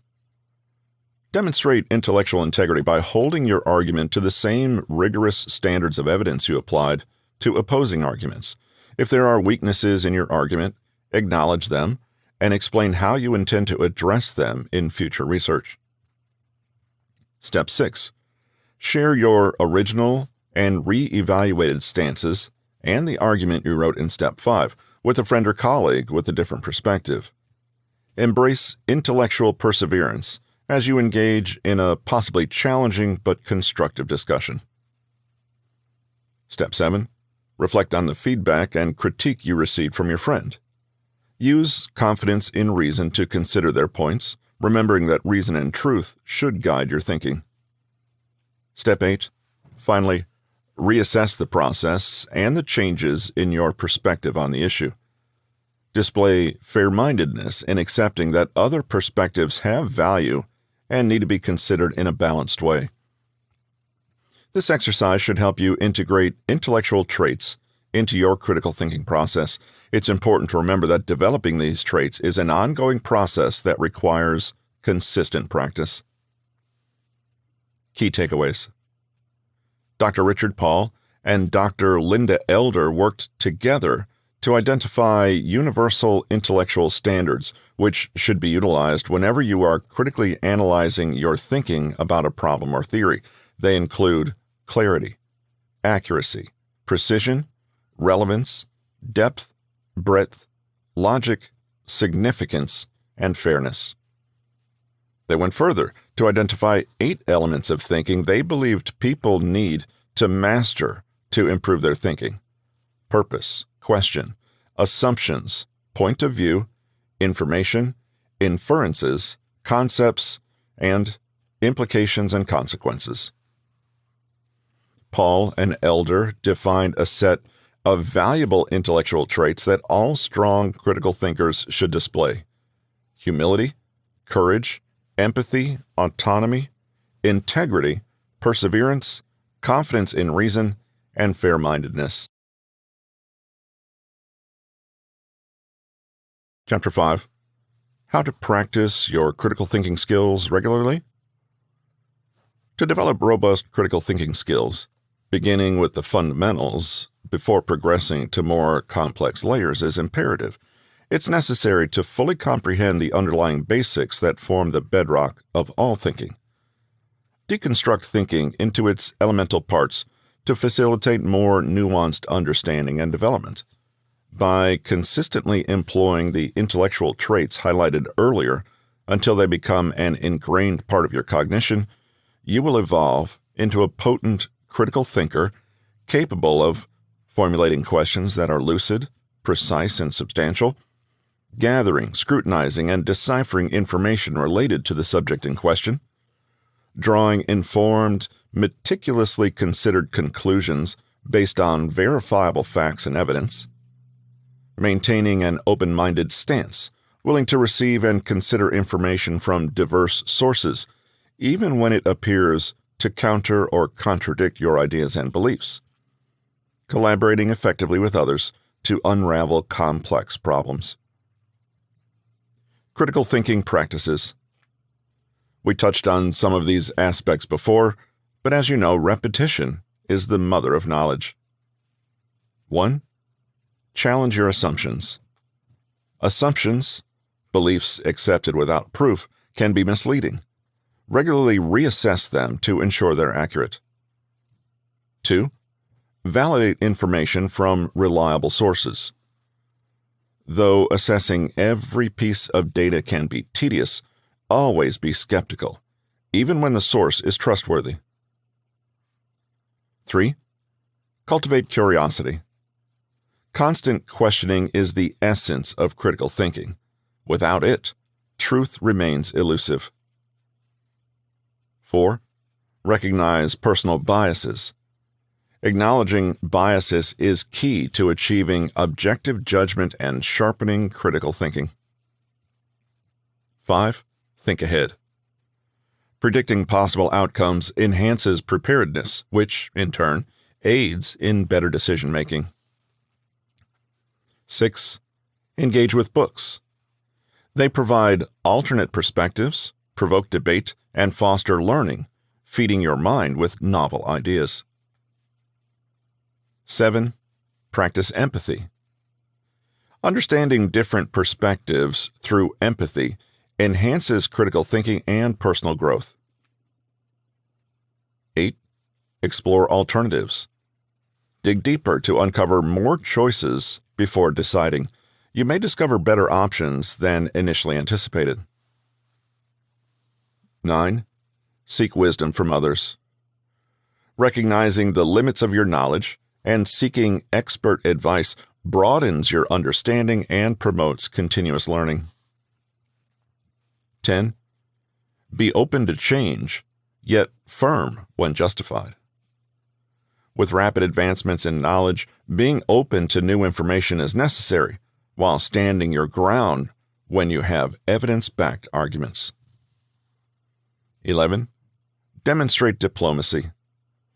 Embrace diverse viewpoints to make well-informed decisions and draw accurate conclusions. 12. Learn to critique effectively.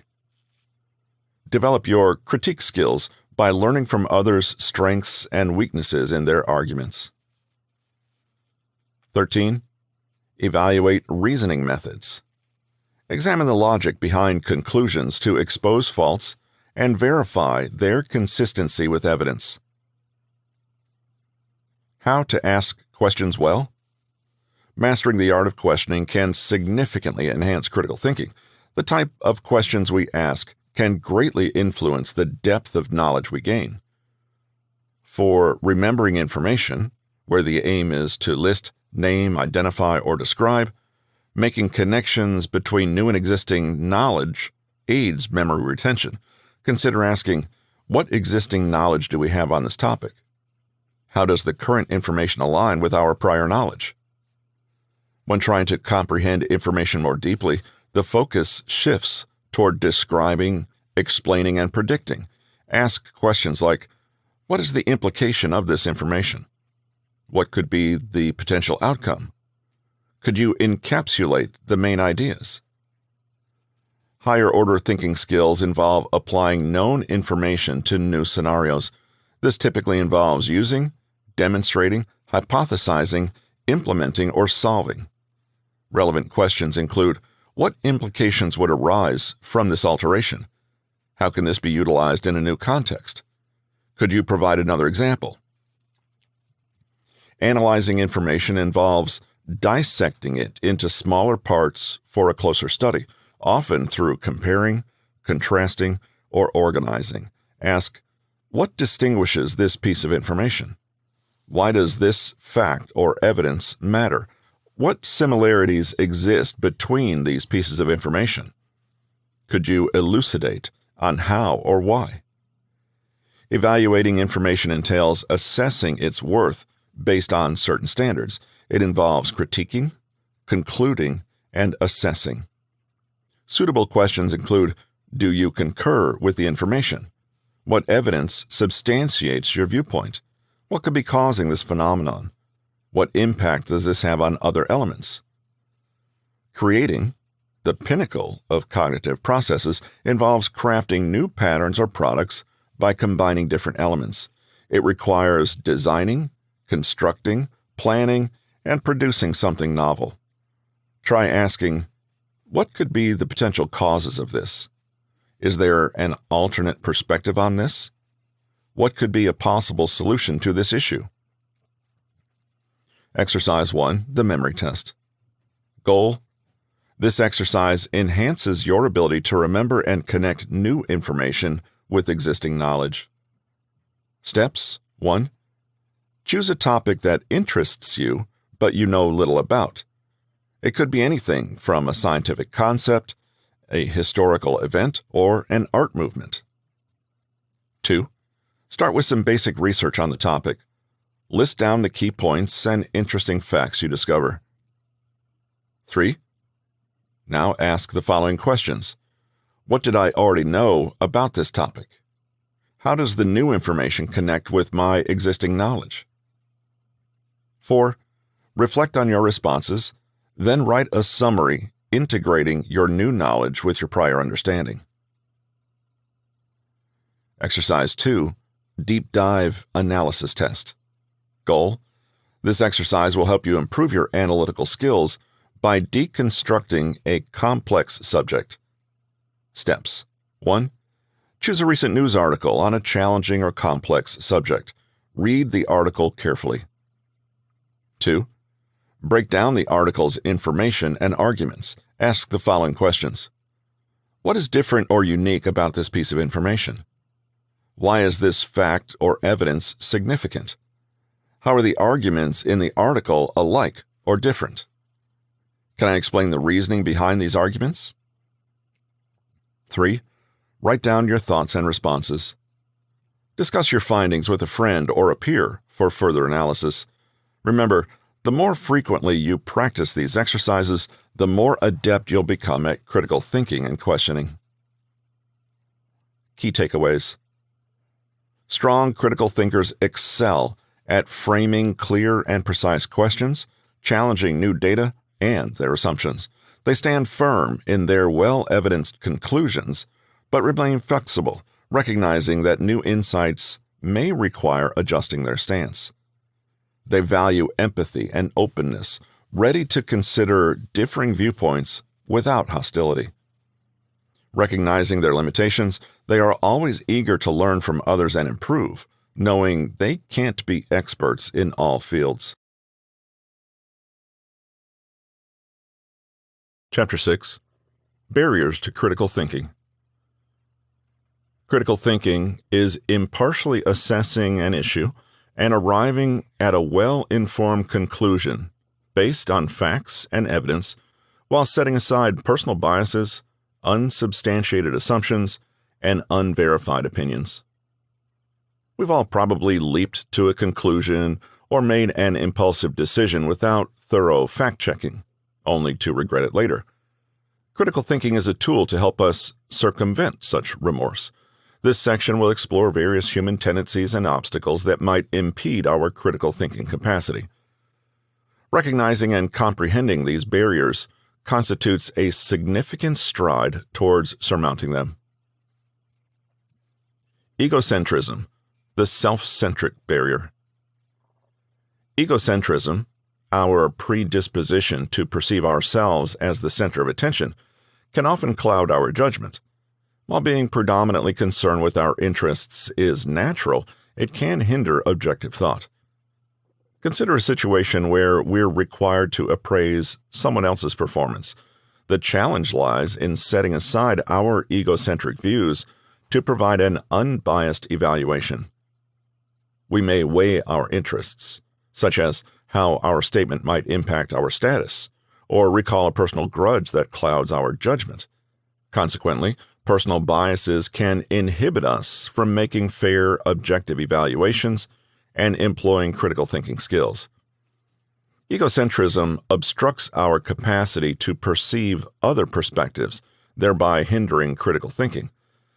Although egocentric tendencies decrease with age, they persist to varying degrees in every individual and pose a lifelong challenge to objectivity. Recognizing and actively countering this bias can enhance our critical thinking abilities. Scientific studies corroborate this understanding. A research conducted by Barron and Hanna tested 152 participants between 18 and 25 to see if there was a connection between depression and egocentrism. They reported that people suffering from depression display higher levels of egocentrism than those who don't. Another research by Surtees and Apperley revealed that adults were more prone to egocentric errors while making quick judgments. In their study, participants wrongly assumed that a digital avatar shared their viewpoint while estimating the number of dots displayed on a screen. This tendency to hastily conclude without considering multiple perspectives is a trait that contradicts effective critical thinking. As humans, we often fail to realize the limitations of our viewpoints and the potential insights that others' perspectives offer. We're prone to perceive our worldview as comprehensive and objective. Acknowledging our innate egocentrism and striving to overcome it is crucial to honing our critical thinking skills. Sociocentrism. Sociocentrism extends our egocentrism to our social groups.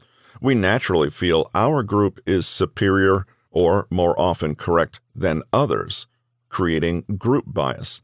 For instance, sports fans might view their team as superior, overlooking faults while readily criticizing rival teams for the same issues. Group bias often triggers the herd instinct, where critical thinking is abandoned for group acceptance. For example, in a workplace, an employee might agree with a flawed strategy just to align with the group consensus, sacrificing independent thought to avoid conflict. This typifies sociocentrism, placing group interests over objective evaluation. Inconsistencies. The inconsistency fallacy happens when we hold contradictory beliefs that can't coexist. For instance, believing in animal rights while supporting industries that harm animals. Regular introspection can help identify and resolve such logical inconsistencies. Practical inconsistencies occur when actions contradict benefits. If a person preaches punctuality but is perpetually late, they display practical inconsistency. Aligning actions with stated beliefs fosters credibility and coherence in thought. Stubbornness. Another barrier to critical thinking is stubbornness. While it's important to hold on to our beliefs and ideas when they're rooted in facts and supported by evidence, it is not beneficial to cling to ideas that are not. Stubbornness is when we defend our beliefs even when there is evidence to refute them. Critical thinking requires an open mind to reassess our beliefs based on new, reliable information. Prejudice. Prejudice significantly impairs critical thinking. While most might deny harboring bias or prejudice, they subtly influence everyone to some degree. For instance, hiring managers might unintentionally favor candidates who graduated from their alma mater, reflecting an unconscious bias. Recognizing that we are all products of our culture and experiences helps us to spot these hidden biases. These form the lens through which we view the world and often subtly influence our decisions. Acknowledging these biases is the first step towards addressing them, helping to foster objectivity and enhance critical thinking. Fear. Our belief systems provide a sense of familiarity and security. They establish a comfort zone where we feel protected, unchallenged, and among like-minded individuals. Confronting different ideas and perspectives can jolt our equilibrium and breed discomfort or even fear. Consequently, many opt for ignorance, circumventing questions or avoiding alternative viewpoints to evade the discomfort of changing their perspective. Fear, thus, can stand as an obstacle to critical thinking. Learning to embrace the unfamiliar and stepping beyond our comfort zones is vital to critical thinking. Laziness. The inertia of mind, or laziness, also presents a barrier to critical thinking. Undeniably, critical thinking demands time, effort, and commitment. It's not an easy path, but its rewards are invaluable. Critical thinking emerges from persistent endeavor and active engagement in learning. We must gather information, analyze it, consider diverse viewpoints, and be open to amending or discarding our notions in light of new evidence. It entails a relentless quest for truth, an endeavor impossible to undertake with a lazy mind. People make common errors in judgment that stand in the way of exercising their critical skills. 5 of these thinking errors are: it's true because I believe it. This is egocentrism at work. It's true because we believe it. This is a display of sociocentrism. It's true because I want to believe it. This is confirmation bias seeking. It's true because I've always believed it. Our long-held beliefs are a source of comfort for us, and stepping out of our comfort zone can be scary. It's true because it is in my interest to believe it. This is another example of egocentric thought. There are additional barriers to critical thinking, which include peer pressure, blame shifting, defensiveness, resistance to change, ignorance, fear of being wrong, arrogance, close-mindedness, greed, denial, indifference, superstition, poor communication skills. All these barriers share a common trait. They rob us of control over our reactions, thrusting us into a passive, responsive stance. Conversely, critical thinkers take a proactive approach, steering their actions through the evaluation of information, accurate judgment of potential consequences, and informed decision-making. Those succumbing to these barriers are akin to passengers confined to reacting to circumstances rather than driving them. Now, it is for introspection. Please consider the following questions. Why is developing critical thinking skills beneficial? Is it necessary? What rewards and challenges can I expect? Am I willing to put in the necessary time and effort? Am I ready to commit to doing the work? Am I ready to start challenging the barriers to critical thinking so that I can overcome them? Do I understand that this is a lifelong process and that constant improvement is the goal? What steps should I take to begin developing my critical thinking skills? Will I be able to communicate with people who aren't critical thinkers and whose barriers prevent them from participating in a respectful and meaningful discussion, or should I avoid such engagements?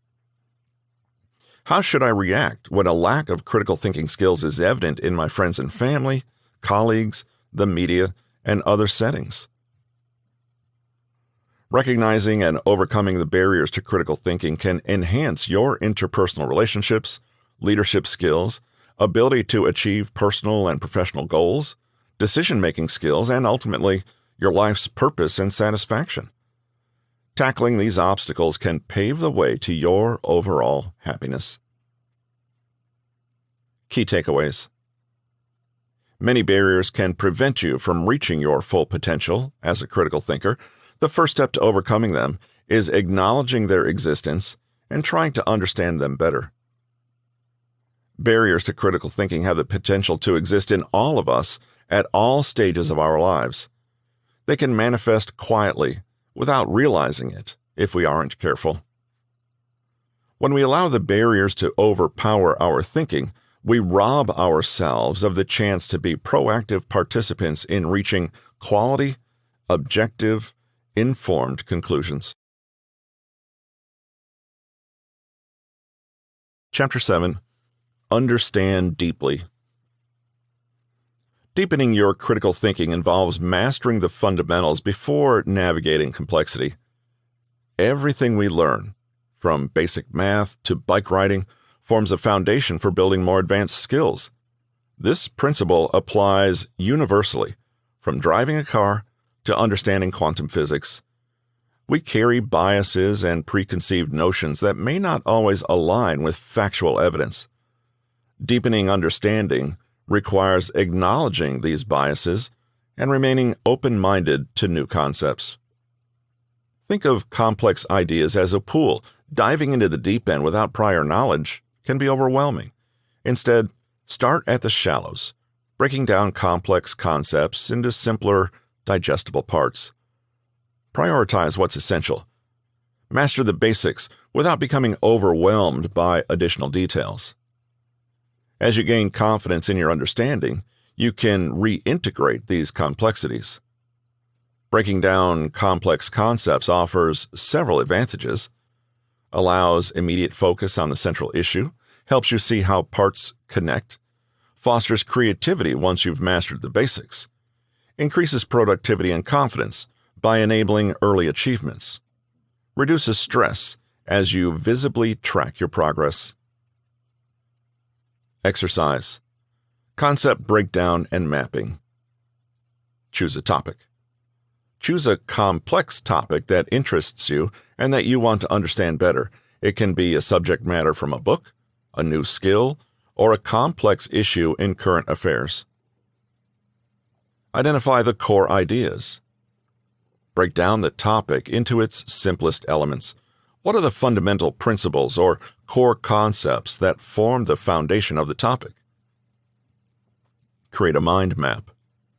Using these core ideas, create a mind map, with each core idea forming a branch of the map. Add layers. Once you have a basic map, add another layer by expanding on each core idea.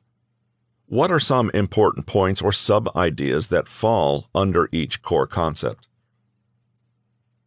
Self-review. Take a break and return to your map. Test your understanding by reviewing each branch and explaining it to yourself in your own words. If there are any areas where your understanding is shaky, flag them for further investigation. Research and reflect. For each flagged area, do some targeted research, read relevant articles, watch instructional videos, or seek expert opinions. Reflect on what you learn and update your map accordingly. Challenge assumptions. Examine your map critically. Are there any assumptions that need to be challenged? Can you think of any alternative perspectives? Ask for feedback. Discuss your findings with a trusted friend or mentor. Share your ideas and beliefs about your chosen topic and see how well you can describe it to an outsider. Ask them for feedback. Integrate and apply. Once you're confident in your understanding, try to apply this knowledge in a practical context or relate it to another topic you know well. This will help consolidate your learning and deepen your understanding. Remember, this is a process. Take your time and don't rush. The goal is to gain a solid understanding of basic principles and gradually build on them rather than getting overwhelmed by the complexity all at once. As your understanding deepens, you'll find that you can tackle more and more complex aspects of the topic of your choice.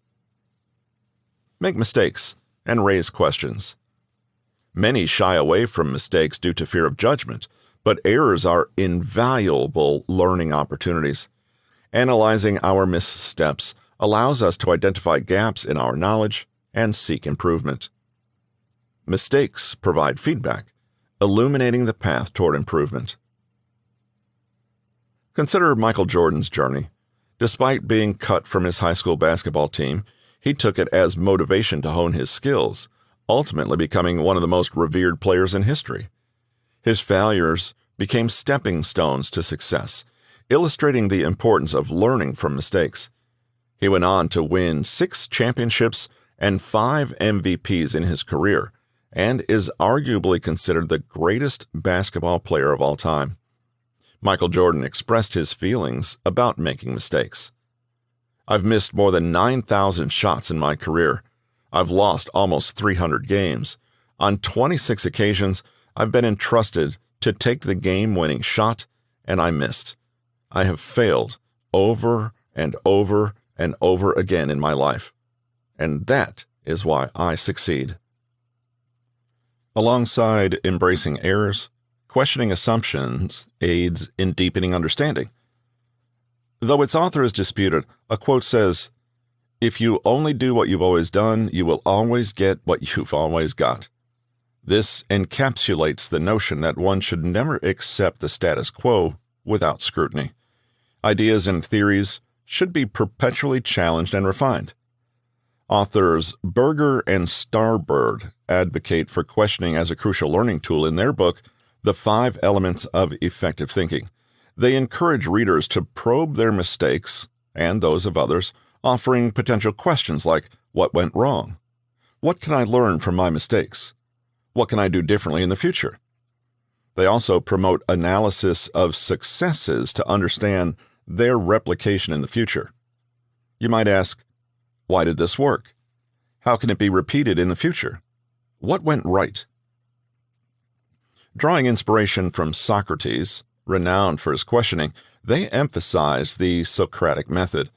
Socrates' practice of incessant questioning is a model for critical thinking and for gaining deeper self-awareness and world understanding. In addition to exploring new ideas, it's essential to scrutinize long-held beliefs to ensure they're grounded in facts and evidence. Socrates famously said, "One thing only I know is that I know nothing." His Socratic method stressed the importance of asking questions about everything. Follow the flow of ideas and embrace change. Endless learning awaits those who dare to explore. Embrace the role of a detective, trailing the ideas leading to truth, and anticipate discoveries. Build upon the knowledge of others, critically examining and expanding their findings. Life's constant change emphasizes the necessity of adaptability and learning. Berger and Starbird encapsulated this beautifully. Everything great has begun with an idea in someone's mind. Ideas are the building blocks of innovation, evolving continuously. Like ripples from a pebble in the water, the influence of an idea spreads unpredictably, leading to unknown discoveries. Edison's wisdom, "I start where the last man left off," echoes this sentiment. Failures often occur just shy of success, reminding us to persist in our pursuit of knowledge. With critical thinking, we gather superior information and make informed decisions. Interconnecting ideas from varied sources promotes profound understanding and fosters novel discoveries. Knowledge is power. We do our best with what we have, and then when we know better, we do better. We can make more informed, better decisions when we have better information. Taking in information from various sources and analyzing it leads to a deeper understanding. Berger and Starbird characterize effective thinking's final element as change. Given the rapidly doubling knowledge in every field, current information becomes obsolete quickly. This fast-paced learning environment necessitates adaptability, flexibility in thought, and an unending quest for knowledge. Keep pace with this constant change and never cease learning. Key takeaways? If you want to master something complex, begin by mastering the simple things first. Learning from your mistakes and successes and asking questions are some of the most important things you can do as a critical thinker. Embrace change and be a lifelong learner. Chapter 8. On Ethics and Impartiality. Resist indoctrination.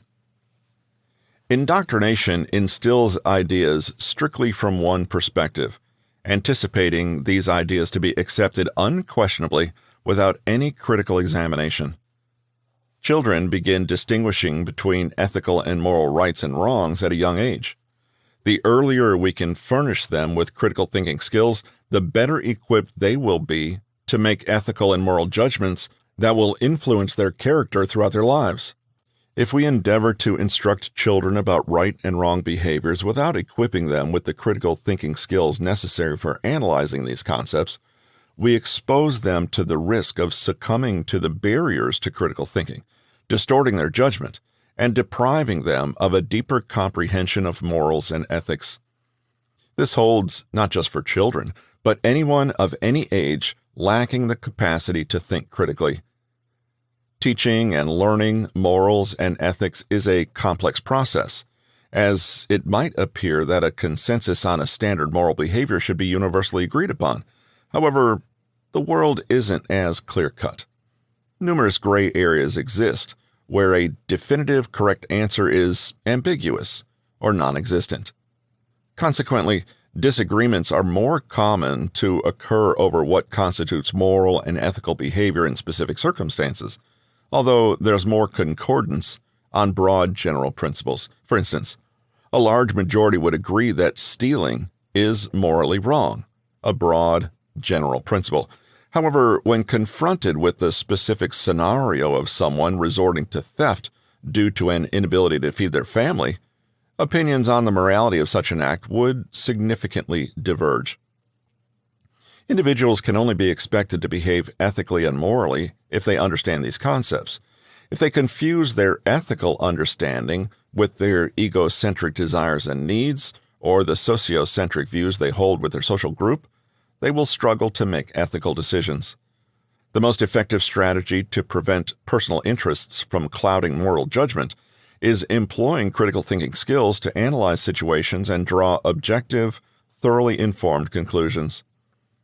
The absence of critical thinking skills can make individuals susceptible to others imposing their biases, prejudices, and closed-mindedness, either inadvertently or intentionally. This can lead to indoctrination, causing individuals to perceive right and wrong from a singular viewpoint without the ability to question and make informed decisions for themselves. Cultivating robust critical thinking skills and practicing their application to analyze diverse situations from multiple perspectives can serve as the best defense against such occurrences, helping to determine if morals and ethics are being upheld or discarded. Exercise. Resist indoctrination through critical thinking. 1. Identify potential indoctrination.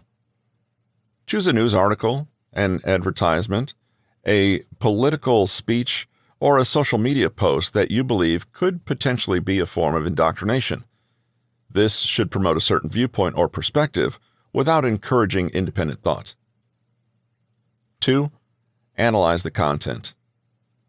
Read or listen to the content carefully. Make notes on the main points and arguments that are being presented.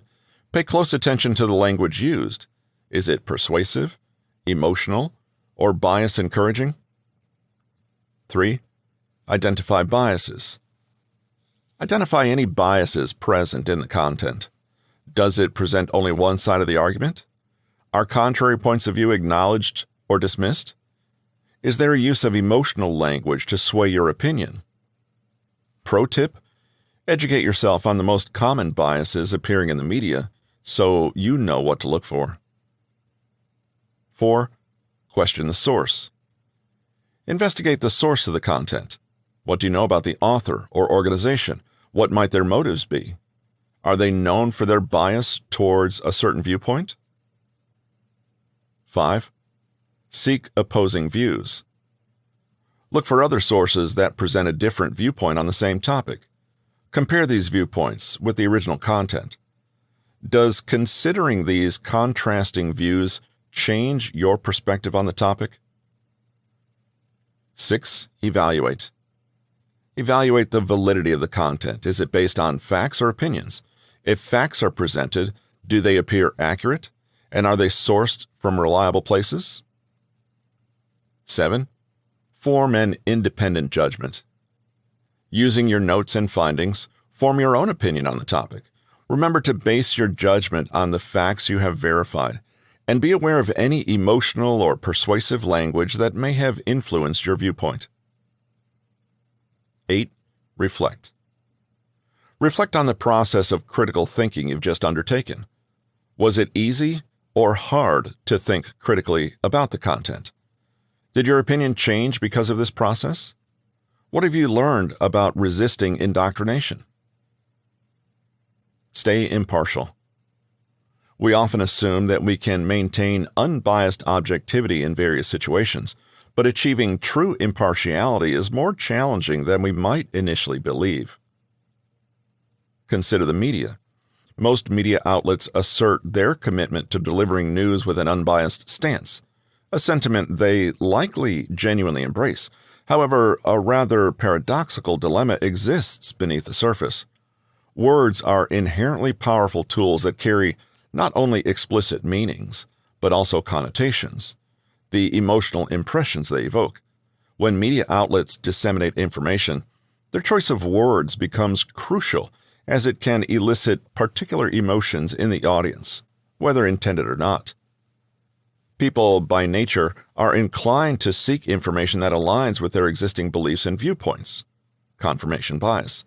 Consequently, they gravitate towards media sources that use language with connotations that resonate with them. As these media outlets identify the composition of their audience, they continue to choose their language to maintain the audience's support carefully. This isn't to say that these outlets are consciously skewing the truth. Many might not be fully cognizant of the impact their word choice has. Nevertheless, they inevitably become trapped in a catch-22, a self-perpetuating cycle that is hard to escape due to their dependency on audience engagement for survival. This makes it difficult for even the most well-intentioned outlets to uphold impartiality consistently. Historically, Adolf Hitler was acutely aware of the challenges inherent in maintaining impartiality. He skillfully understood and manipulated the power of persuasion. He realized that delivering his message succinctly, rather than framing it as an argument open to debate, would prove far more effective in swaying the masses. By crafting carefully designed slogans that appealed to his audience's emotions and worldview, Hitler bypassed the need for debate or critical analysis. Consequently, these slogans were easily remembered and difficult to contest, leading many individuals to abandon their impartiality and critical thinking abilities more readily than anticipated, leading to devastating outcomes. The key to safeguarding our impartiality lies in our commitment to continually developing our critical thinking skills. It necessitates recognizing and challenging our personal biases and prejudices that can obstruct critical thinking. Without such conscious efforts, we risk being swept away by our emotions and personal interests instead of striving for objectivity and rigorous analysis to uncover the truth. Key takeaways. Achieving impartiality demands effort and rigorous analysis in our pursuit of truth. Sound moral judgments rely on critical thinking skills to discern what is ethically right. Without critical thinking skills, individuals may fall prey to indoctrination, losing their ability to formulate independent moral conclusions.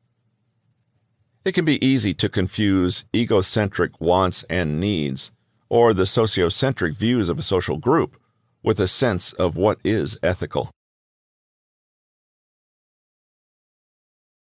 Conclusion. Critical thinking embodies the relentless pursuit of truth through a comprehensive analysis of diverse perspectives, leading to unbiased, informed conclusions.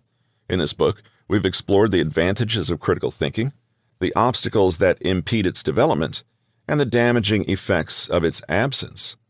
Your journey now requires persistent practice. Information alone isn't transformative. Action is.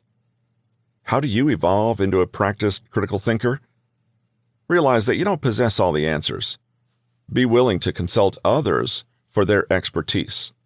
Question everything, including your ideas, and ensure your knowledge is grounded in facts and evidence. Understand that critical thinking isn't innate. Our brains opt for the least resistance path. Accept your status as a work in progress, continually aiming for improvement. Challenge yourself to consider all viewpoints, especially those opposed to yours, to foster continuous learning.